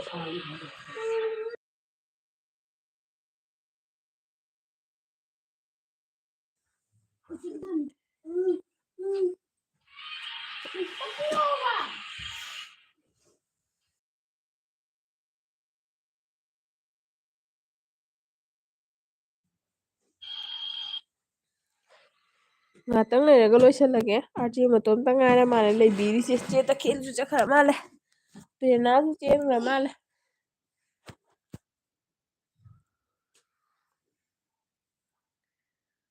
ꯑꯥꯔꯖꯦꯅ ꯈꯪꯗꯦ ꯑꯩ ꯁꯤꯁꯇꯔꯅ ꯍꯥꯏꯕ ꯅꯣꯇꯤꯐꯤꯀꯦꯁꯟ ꯂꯥꯛꯇꯦ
ꯁꯤꯁꯇꯔ ꯑꯉꯥꯡꯗꯤ ꯑꯥꯔꯖꯦ ꯂꯩ ꯑꯍꯟꯗꯣ ꯂꯥꯏꯔꯤꯛ ꯇꯧꯋꯣꯅ ꯇꯧꯍꯜꯂꯤ ꯑꯄꯤꯛꯄꯗꯣ ꯑꯗꯨꯝ ꯀꯥꯔꯇꯨꯟ ꯌꯦꯡꯉ ꯂꯩ ꯑꯥꯔꯖꯦ ꯅꯪꯒꯤ ꯑꯉꯥꯡꯗꯣ ꯅꯨꯄꯤ ꯃꯆꯥ ꯆꯍꯤ ꯀꯌꯥ ꯐꯥꯔꯦ ꯌꯥꯝ ꯁꯤꯡꯉꯤꯅꯦ ꯃꯗꯣ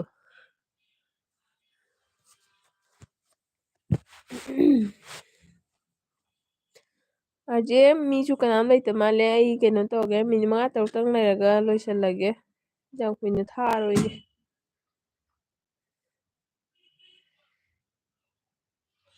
ꯆꯦ ꯇꯈꯦꯜꯅ ꯂꯩꯒꯦꯅ ꯍꯥꯏꯔꯒ ꯐꯨꯡ ꯂꯥꯎ ꯐꯥꯎꯗꯣꯔꯦ ꯆꯦ ꯇꯝꯅ ꯇꯥꯔꯦ ꯑꯩꯈꯣꯏ ꯃꯤ ꯂꯩꯇꯗꯅ ꯇꯝꯅꯔꯣꯏꯗ꯭ꯔꯣ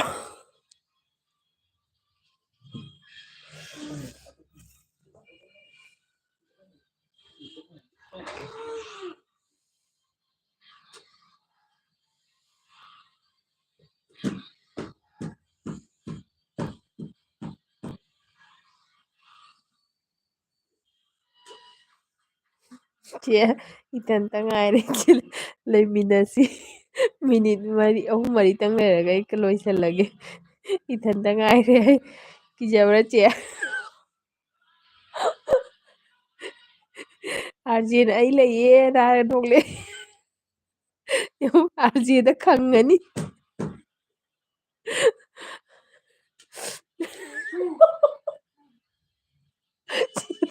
ꯅꯣꯛꯈꯔꯦ ꯃꯣꯏ ꯑꯩꯈꯣꯏ ꯃꯤꯒꯤꯅ ꯃꯌꯥꯝ ꯃꯌꯥꯝ ꯂꯩꯕꯩ ꯂꯥꯛꯏꯕꯅꯦꯕꯀꯣ ꯊꯥꯕꯜꯕꯨ ꯆꯣꯡꯕꯅꯦ ꯏꯁꯩꯕꯨ ꯁꯛꯄꯅꯦ ꯑꯩꯈꯣꯏꯒꯤꯅ ꯚꯨꯠ ꯊꯣꯛꯄꯩ ꯂꯥꯏꯐꯅꯤ ꯅꯣꯏ ꯑꯅꯤ ꯈꯪꯅꯅꯤ ꯌꯦꯡꯉꯨ ꯆꯦ ꯅꯨꯡꯉꯥꯏꯇ꯭ꯔꯣ ꯁꯤꯁꯨ ꯏꯪꯅ ꯆꯤꯛꯅ ꯒ꯭ꯌꯥꯟ ꯃꯦꯟ ꯇꯥꯅ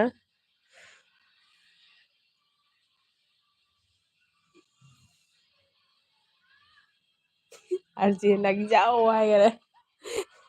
ꯎꯄꯥꯏ ꯂꯩꯇꯦ ꯂꯪꯖꯥꯎ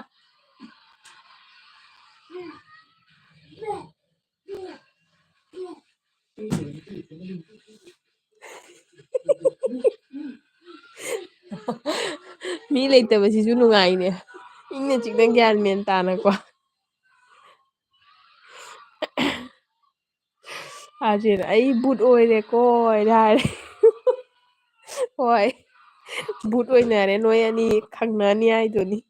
ꯅꯣꯏ ꯆꯦ ꯇꯈꯦꯜꯅ ꯌꯨꯇꯨꯕ ꯂꯥꯎꯏ ꯌꯨꯇꯨꯕ ꯂꯥꯎꯏ ꯍꯥꯏꯕ ꯂꯥ ꯂꯥ ꯂꯥ ꯂꯥ ꯍꯥꯏꯅ ꯖꯒꯣꯏ ꯁꯥꯈꯔꯦ ꯌꯨꯇꯨꯕꯀꯤ ꯀ꯭ꯔꯤꯄꯥ ꯉꯥꯛꯇꯅꯤ ꯆꯦ ꯃꯤꯒꯤꯗꯤ ꯈꯔ ꯅꯤꯡꯇꯝꯅ ꯄꯪꯐꯥꯎꯗ ꯐꯥꯎꯋꯤꯗ ꯑꯩꯈꯣꯏꯇꯅꯤꯗ ꯐꯥꯎ ꯉꯝꯗ꯭ꯔꯤꯕ ꯃꯤꯒꯤꯗꯤ ꯊꯥ ꯑꯃ ꯑꯅꯤꯗ ꯒꯣꯜꯗꯦꯟ ꯕꯇꯟꯒ ꯂꯥꯛꯏꯗ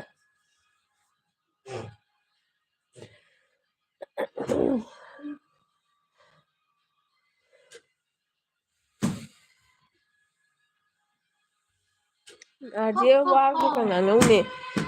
ꯆꯦ ꯇꯈꯦꯜ ꯈꯪ ꯇꯥꯔꯦ ꯅꯠꯇ꯭ꯔꯗꯤ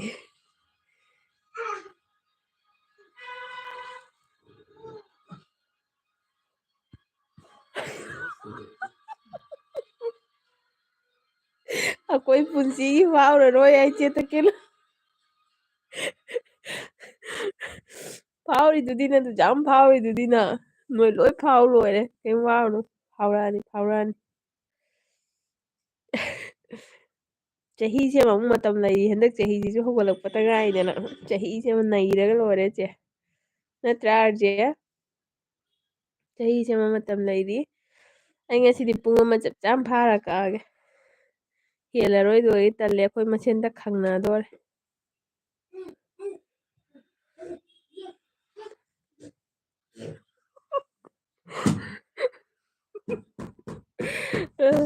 ꯆꯦ ꯅꯨꯡꯉꯥꯏꯇ꯭ꯔꯅꯦ ꯑꯩꯈꯣꯏ ꯋꯥꯔꯤꯁꯦ ꯑꯥꯔꯖꯦꯅ ꯒꯣꯜ ꯕꯇꯟ ꯍꯥꯏꯌꯦ ꯁꯤꯜꯚꯔ ꯐꯥꯎ ꯎꯗꯦ ꯍꯥꯏ ꯁꯥꯔꯒ ꯊꯦꯠꯂ ꯂꯣꯏꯔꯦ ꯑꯩꯈꯣꯏ ꯃꯤꯒꯤꯗꯤ ꯀꯩꯅꯣ ꯇꯧꯗ꯭ꯔꯅꯦ ꯑꯩꯈꯣꯏꯅꯒ ꯑꯗꯨꯝ ꯃꯣꯕꯥꯏꯜꯗꯒ ꯌꯦꯡꯕꯗ ꯌꯨꯇꯨꯕꯔꯗꯒ ꯃꯤꯅ ꯋꯥꯒ ꯀꯟꯅ ꯉꯥꯡꯕꯁꯦ ꯄꯨꯂꯤꯁ ꯀꯝꯄ꯭ꯂꯦꯟꯒ ꯆꯥꯎꯅ ꯌꯨꯇꯨꯕꯔꯁꯦ ꯍꯥꯏꯗꯤ ꯀꯩꯅꯣꯗꯤ ꯇꯧꯕꯅꯦꯕꯀꯣ ꯑꯩꯈꯣꯏꯗꯤ ꯅꯪꯕꯨ ꯌꯨꯇꯨꯕꯔ ꯍꯥꯏꯅ ꯐꯨꯔꯛꯇꯅ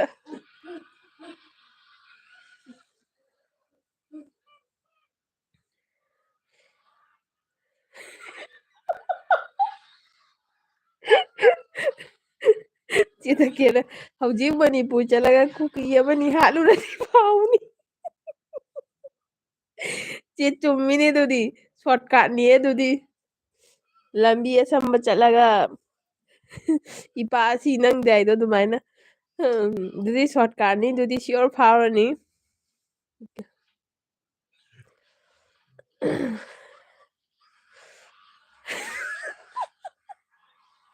ꯑꯩ ꯁꯤꯗꯣꯔꯦꯗ ꯆꯦ ꯇꯈꯦꯜꯒꯤ ꯗꯥꯏꯂꯣꯛꯁꯤꯡꯁꯦ ꯁꯤꯜꯚꯔ ꯍꯥꯏꯌꯦ ꯀꯩ ꯍꯥꯏꯕ ꯁꯤꯜꯚꯔ ꯍꯥꯏꯌꯦ ꯄ꯭ꯂꯥꯁꯇꯤꯛ ꯐꯥꯎ ꯐꯪꯉꯔꯣꯏ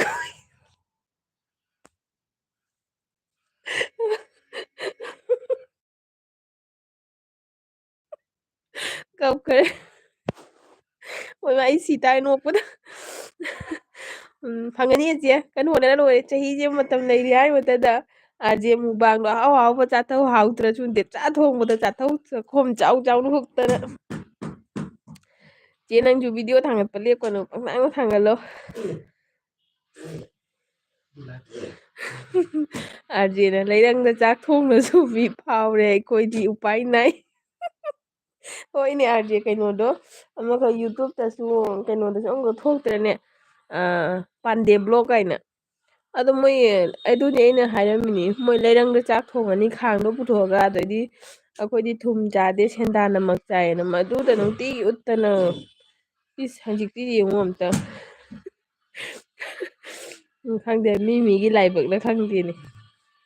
ꯀꯩꯝ ꯈꯜꯂꯨꯅꯨꯗ ꯑꯥꯔꯖꯦ ꯀꯅꯥ ꯈꯪꯅꯤ ꯑꯩꯈꯣꯏꯁꯨ ꯗꯣꯡ ꯂꯥꯎꯅ ꯐꯥꯎꯗꯣꯛꯇꯅ ꯍꯥ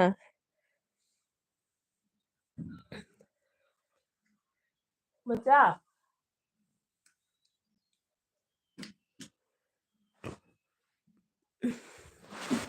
ꯅꯣꯏ ꯑꯅꯤꯁꯨ ꯆꯠꯂꯕꯅꯦ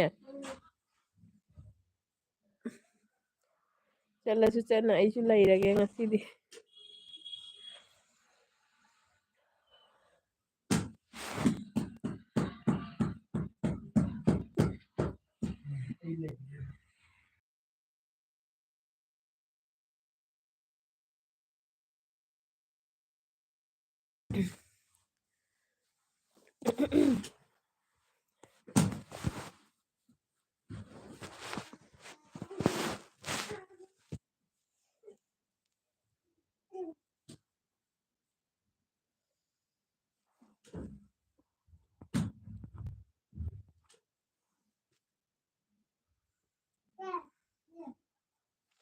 ꯑꯩꯉꯣꯟꯗ ꯁꯣ ꯇꯧꯗꯣꯏꯁꯤ ꯀꯩꯒꯤꯅꯣ ꯈꯪꯗꯦꯅꯦ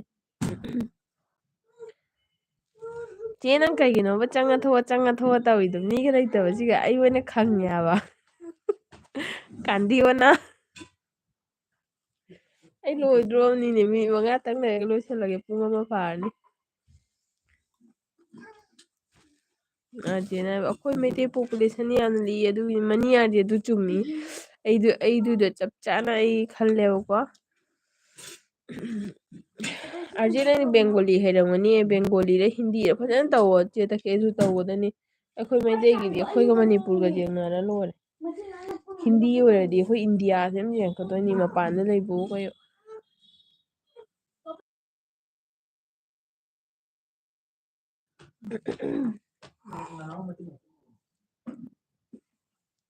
ꯅꯪ ꯐꯥꯔꯕꯣ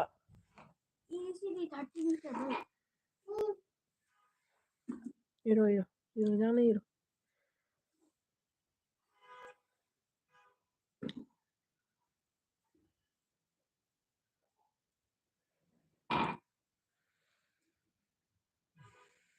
ꯆꯦ ꯂꯣꯏꯔꯝꯗꯥꯏ ꯌꯧꯔꯦ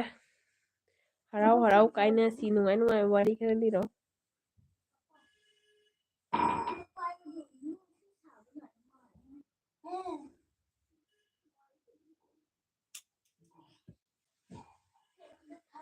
ꯍꯣꯏ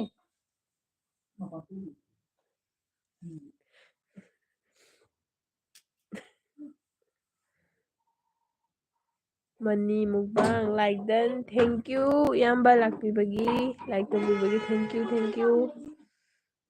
ꯆꯥꯛ ꯆꯥꯕꯤꯔꯛꯑꯕꯣ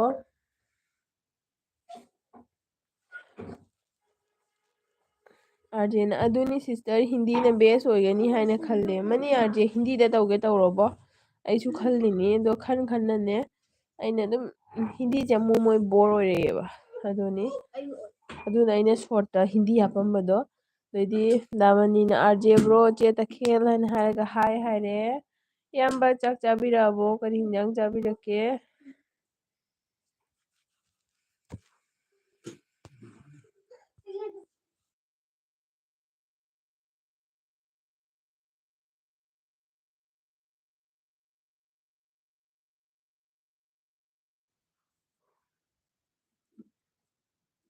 ꯅꯥꯃꯅꯤꯅ ꯍꯥꯏꯕ ꯑꯥꯔꯖꯦ ꯕ꯭ꯔꯣ ꯀꯣꯟꯇꯦꯟꯁꯦ ꯍꯤꯟꯗꯤꯅ ꯐꯔꯗ꯭ꯔꯥ ꯈꯜꯂꯦꯁꯨ ꯐꯗꯣꯏꯕ ꯑꯩꯈꯣꯏ ꯃꯩꯇꯩꯗꯤ ꯑꯩꯈꯣꯏ ꯃꯁꯦꯟ ꯑꯗꯩꯗꯤ ꯃꯅꯤꯄꯨꯔꯗꯩ ꯈꯔ ꯑꯗꯨꯁꯨ ꯌꯦꯡꯕꯤꯅꯤꯡꯕꯅ ꯌꯦꯡꯉꯦ ꯌꯦꯡꯅꯤꯡꯗꯕꯅ ꯌꯦꯡꯕꯤꯗ꯭ꯔꯦꯀꯣ ꯑꯗꯩꯗꯤ ꯑꯥꯔꯖꯦꯅ ꯍꯥꯏꯕ ꯃꯅꯤꯕ꯭ꯔꯣꯅ ꯍꯥꯏꯔꯒ ꯍꯥꯏ ꯇꯧꯔꯦ ꯅꯥꯃꯩꯅ ꯆꯥꯒꯦ ꯇꯧꯔꯤ ꯉꯥ ꯊꯣꯡꯕ ꯌꯣꯡꯆꯥꯛ ꯁꯤꯡꯖꯨ ꯍꯥꯎꯅꯤꯍꯦ ꯌꯣꯡꯆꯥꯛ ꯁꯤꯡꯖꯨꯗꯣ ꯐꯖꯅ ꯆꯥꯔꯣ ꯀꯩꯅꯣꯗ ꯃꯨꯛꯕꯥꯡꯗ ꯍꯥꯎꯗꯣꯏꯅꯤ ꯌꯣꯡꯆꯥꯛ ꯁꯤꯡꯖꯨꯗꯣ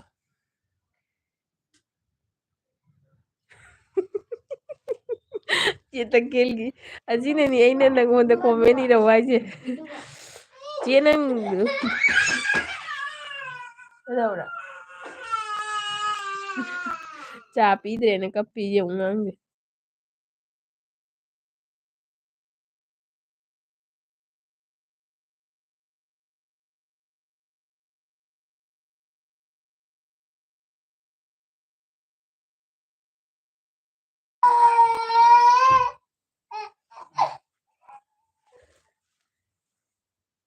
ꯆꯦꯇꯀꯦꯜ ꯑꯩ ꯁꯥꯏꯟ ꯂꯦꯡꯒ꯭ꯋꯦꯖꯇ ꯁꯦꯝꯃꯅꯤ ꯃꯅꯤ ꯍꯥꯏꯅ ꯃꯤ ꯄꯨꯝꯅꯃꯛꯅ ꯍꯤꯟꯗꯤꯗ ꯐꯩ ꯍꯥꯏꯗꯣ ꯆꯦꯇꯀꯦꯜ ꯁꯥꯏꯟ ꯂꯦꯡꯒ꯭ꯋꯦꯖꯇ ꯁꯦꯝꯃꯅꯤ ꯍꯥꯏ ꯑꯗꯩꯗꯤ ꯅꯥꯃꯅꯤꯅ ꯑꯥꯔꯖꯦ ꯕ꯭ꯔꯣ ꯍꯥꯏꯔꯒ ꯀꯦ ꯄꯤꯌꯦ ꯀꯩꯅꯣ ꯀꯦ ꯄꯤ ꯍꯥꯏꯁꯦ ꯑꯩ ꯈꯪꯗ꯭ꯔꯦ ꯑꯗꯩ ꯅꯥꯃꯅꯤꯅ ꯆꯦ ꯇꯈꯦꯜ ꯌꯦꯔꯨꯝꯗꯣ ꯈꯔ ꯆꯥꯖꯒꯦꯅ ꯍꯥꯏꯈ꯭ꯔꯦ ꯌꯦꯔꯨꯝꯗꯣ ꯈꯔ ꯆꯥꯖꯒꯦꯅ ꯑꯥꯔꯖꯦꯅ ꯃꯩꯇꯩ ꯆꯦꯅꯦꯜ ꯂꯣꯏ ꯍꯧꯖꯤꯛ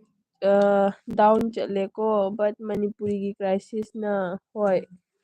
ꯍꯣꯏꯅꯦ ꯑꯩꯈꯣꯏꯅ ꯀꯣꯟꯇꯦꯟꯗꯣ ꯀꯩꯅꯣ ꯇꯧꯕꯁꯨ ꯌꯥꯗꯕꯀꯣ ꯑꯗꯨꯑꯣꯏꯗꯤ ꯇꯧꯔꯅꯨ ꯆꯦ ꯇꯈꯦꯜ ꯍꯥꯏꯕ ꯃꯅꯤ ꯏꯆꯥꯎ ꯆꯥꯎꯑꯅ ꯍꯥꯏꯕ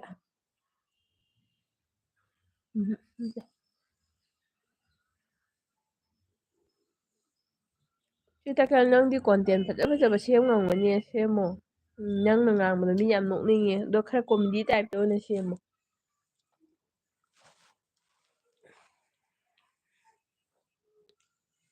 ꯑꯩꯗꯤ ꯍꯟꯗꯛ ꯆꯍꯤ ꯌꯣꯡꯆꯥꯛꯀ ꯆꯥ ꯐꯪꯉꯔꯣꯏꯗ ꯁꯤꯗ ꯂꯩꯕꯒꯤ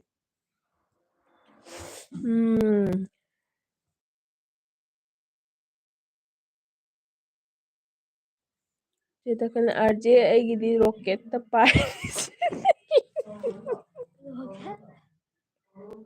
ꯅꯪꯒꯤ ꯕꯣꯔꯥꯗꯩ ꯆꯩ ꯆꯥꯔꯛꯇꯣꯔꯦ ꯀꯩꯁꯨ ꯇꯧꯗꯦ ꯑꯥꯔꯖꯦ ꯑꯩꯒꯤꯗꯤ ꯔꯣꯀꯦꯠꯇ ꯄꯥꯏꯔꯤ ꯍꯥꯏ ꯆꯦ ꯇꯈꯦꯜꯅ ꯑꯗꯩ ꯑꯗꯨꯅꯤ ꯑꯩꯁꯨ ꯈꯜꯂꯤꯅꯤ ꯍꯤꯟꯗꯤꯗ ꯑꯣꯏꯅ ꯁꯦꯝꯃꯣ ꯀꯩꯁꯨ ꯀꯥꯟꯅꯗꯦ ꯑꯩꯅ ꯁꯣꯔꯠꯇ ꯁꯦꯝꯃꯝꯃꯒꯅꯦ ꯑꯩꯅ ꯇꯜꯂꯦ ꯑꯃꯨꯛꯀꯣ ꯇꯟꯗꯅ ꯑꯃꯨꯛ ꯀꯩꯅꯣ ꯇꯧꯋꯤꯅꯤ ꯆꯦ ꯇꯈꯦꯜꯅ ꯃꯅꯤ ꯌꯥꯔꯣꯏ ꯅꯪꯒꯤ ꯈꯨꯆꯥꯗꯣ ꯇꯔꯥ ꯆꯥꯒꯦ ꯍꯥꯏꯔꯛꯀꯅꯤ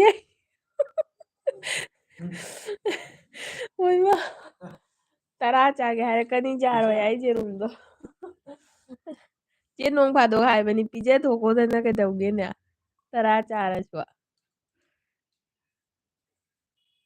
ꯑꯗꯣ ꯅꯪꯅ ꯍꯌꯦꯡ ꯄꯨꯛ ꯐꯕ ꯁꯥꯍꯧꯗꯣꯏꯅꯤ ꯑꯩꯅ ꯉꯁꯤ ꯌꯦꯔꯨꯝ 10 ꯄꯤꯖꯈ꯭ꯔꯦꯅ ꯕ꯭ꯂꯣꯛ ꯑꯃ ꯅꯝꯍꯧꯔꯣ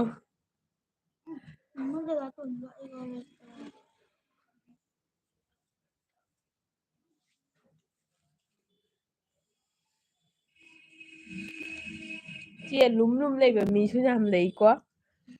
ꯂꯨꯝ ꯂꯨꯝ ꯂꯩꯕ ꯃꯤ ꯀꯣꯃꯦꯟ ꯏꯕꯤꯔꯛꯑꯣ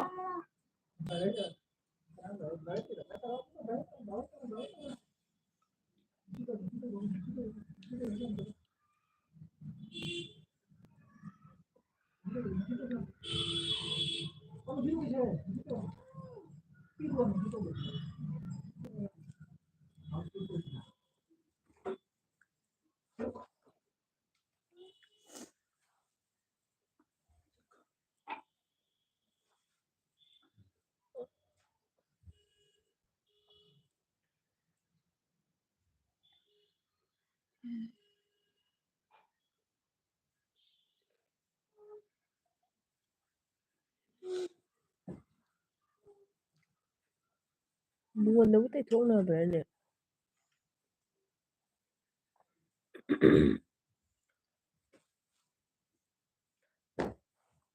ꯗꯥꯃꯅꯤꯅ ꯍꯥꯏꯔꯦ ꯅꯥꯎꯄꯥꯅ 10 ꯆꯥꯈ꯭ꯔꯒ ꯏꯆꯦꯒꯤ ꯊꯃꯣꯏꯗꯣ ꯄꯦꯜꯂꯣꯏꯗ꯭ꯔꯣ ꯍꯥꯏꯅ ꯍꯥꯏ ꯆꯦ ꯇꯈꯦꯜꯅ ꯃꯅꯤ ꯄꯤꯖꯒꯦ 10ꯇ ꯅꯠꯇꯦ 10 ꯄꯤꯖꯒꯦꯅꯦ ꯍꯥꯏꯔꯦ ꯀꯩ ꯄꯣꯠ ꯉꯥꯏꯍꯥꯛ ꯂꯩꯔ ꯂꯧꯅꯤ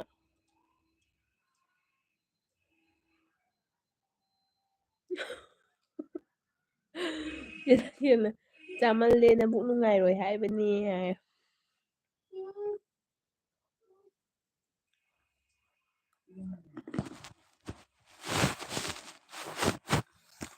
ꯑꯩꯅ 10ꯗꯤ ꯉꯝꯂꯣꯏꯀꯣ ꯄꯤꯕꯤꯔꯛꯀꯦ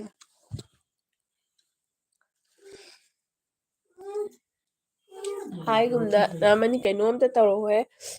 ꯌꯦꯔꯨꯝꯒꯤ ꯆꯦꯂꯦꯟꯖ ꯑꯝꯇ ꯇꯧꯔꯣ ꯀꯩꯅꯣꯒ ꯏꯅꯝꯃꯒ ꯅꯣꯏ ꯑꯅꯤ ꯌꯦꯔꯨꯝꯒꯤ ꯆꯦꯂꯦꯟꯖ ꯑꯝꯇ ꯇꯧꯔꯣ ꯑꯗꯨꯃꯥꯏꯅ ꯈꯔ ꯏꯟꯇꯔꯦꯁꯇꯤꯡ ꯑꯣꯏꯅꯕꯅꯦ ꯅꯣꯡꯃ ꯃꯨꯛꯕꯥꯡ ꯅꯠꯇꯕꯤꯗꯅꯦ ꯆꯦꯂꯦꯟꯖ ꯑꯣꯏꯅ ꯍꯥꯏꯔꯒ ꯗꯥꯃꯩꯅ ꯀꯨꯟꯗꯤ ꯉꯝꯂꯣꯏꯀꯣ ꯍꯥꯏꯕ ꯑꯗꯩꯗꯤ ꯑꯥꯔꯖꯦꯅ ꯑꯩꯗꯤ ꯌꯦꯔꯨꯝ ꯌꯥꯝ ꯄꯥꯝꯗꯦꯕꯣ ꯍꯥꯏꯅ ꯍꯥꯏꯔꯒ ꯃꯆꯤꯟꯁꯤ ꯁꯨꯒꯠꯈꯔꯦ ꯑꯩꯗꯤ ꯌꯦꯔꯨꯝ ꯑꯊꯣꯡꯕ ꯌꯥꯝ ꯄꯥꯝꯗꯦ ꯕꯣꯏꯜ ꯇꯧꯕꯗ ꯍꯦꯛꯇ ꯆꯥꯅꯤꯡꯉꯦ ꯑꯩꯗꯤ ꯁꯨꯁꯃꯤꯇꯥ ꯀꯩ ꯃꯊꯦꯜꯅꯣ ꯑꯩ ꯍꯋꯥꯏ ꯊꯣꯡꯉꯅꯤ ꯊꯣꯡꯗ꯭ꯔꯤ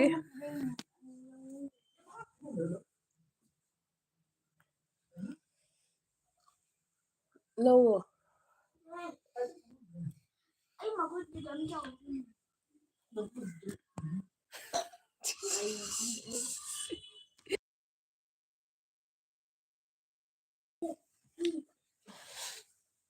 ꯑꯖꯦ ꯗꯥꯃꯅꯤ ꯆꯦ ꯇꯈꯦꯜ ꯂꯣꯏꯁꯤꯜꯂꯒꯦꯗ ꯑꯩꯒꯤꯁꯦ ꯑꯩꯈꯣꯏ ꯃꯁꯦꯟꯗ ꯇꯝꯅ ꯂꯩꯔꯦ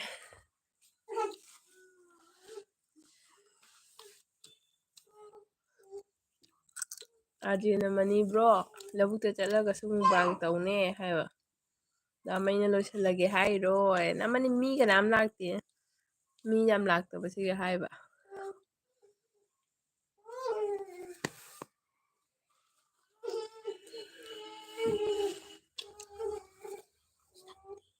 ꯍꯥ ꯁꯛꯇꯤꯗ ꯍꯥꯏꯕꯨ ꯅꯪ ꯆꯩ ꯆꯥꯔꯛꯀꯅꯤꯍꯦ ꯁꯠ ꯁꯠ ꯏꯌꯨ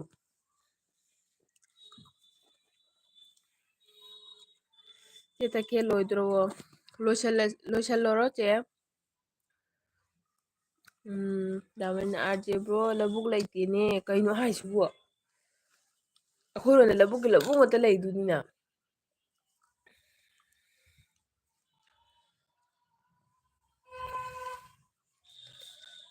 ꯑꯥꯔꯖꯦꯅ ꯅꯪ ꯀꯥꯏꯗꯅꯣ ꯂꯩꯔꯤꯗꯣꯕ꯭ꯔꯣ ꯍꯥꯏꯕ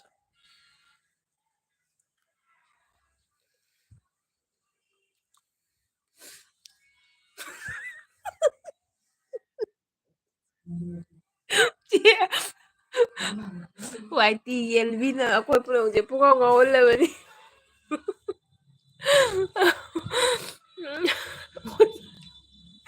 ꯍꯣꯏ ꯃꯥ ꯑꯩ ꯉꯥꯎꯗꯣꯔꯦ ꯏꯁꯤꯡ ꯍꯥꯞꯇꯅ ꯆꯐꯨ ꯊꯥꯡꯒꯠꯂꯝꯃꯦ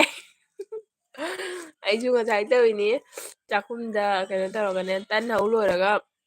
ꯇꯋꯥꯗꯣ ꯊꯥꯡꯗꯔꯛꯑꯦ ꯒ꯭ꯌꯥꯁ ꯃꯨꯊꯠꯇꯃꯦ ꯑꯣꯛꯈꯥꯛ ꯀꯨꯏ ꯂꯩꯔꯝꯃꯦ ꯑꯗꯨꯒ ꯆꯥ ꯊꯛꯄ ꯐꯝꯒꯦ ꯇꯧꯔꯦ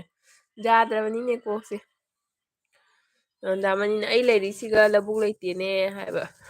ꯗꯥꯃꯩꯅ ꯐꯖꯩ ꯆꯦ ꯇꯈꯦꯜ ꯍꯥꯏꯈꯔꯦ ꯂꯧꯕꯨꯛ ꯂꯩꯇ꯭ꯔꯁꯨ ꯊꯤꯔꯣ ꯂꯧꯕꯨꯛꯇꯣ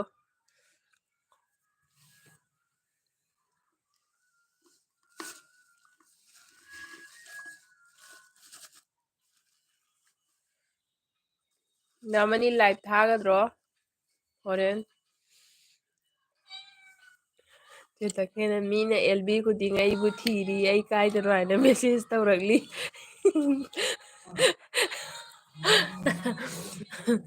ꯆꯦ ꯅꯨꯡꯉꯥꯏꯇ꯭ꯔꯅꯦ ꯁꯤꯒ ꯂꯩꯁꯤꯕꯨ ꯏꯪꯅ ꯆꯤꯛꯅꯁꯨ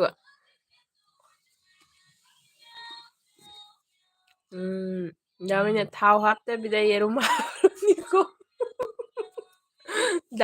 ꯊꯥꯎ ꯍꯥꯞꯇꯕꯤꯗ ꯌꯦꯔꯨꯝ ꯍꯥꯞꯂꯨꯅꯤ ꯍꯥꯏꯕ ꯆꯦ ꯇꯈꯦꯜ ꯌꯥꯝꯅ ꯂꯥꯏꯚ ꯇꯧꯔꯔꯣꯏ ꯀꯩꯒꯤ ꯇꯧꯋꯣ ꯑꯗꯨꯝ ꯍꯧꯖꯤꯛ ꯃꯤ ꯃꯌꯥꯝ ꯃꯤꯀꯣ ꯍꯟꯖꯟ ꯍꯟꯖꯟ ꯊꯥꯕꯒ ꯌꯥꯎꯏꯅꯦ ꯃꯤꯅꯤꯠ 15 ꯂꯩꯔꯒ ꯑꯃꯨꯛ ꯊꯥ 4 ꯂꯩꯔꯒ ꯑꯃꯨꯛ ꯊꯥ ꯍꯟꯖꯤꯟ ꯍꯟꯖꯤꯟ ꯊꯥꯏ ꯈꯪꯗꯦꯕꯣ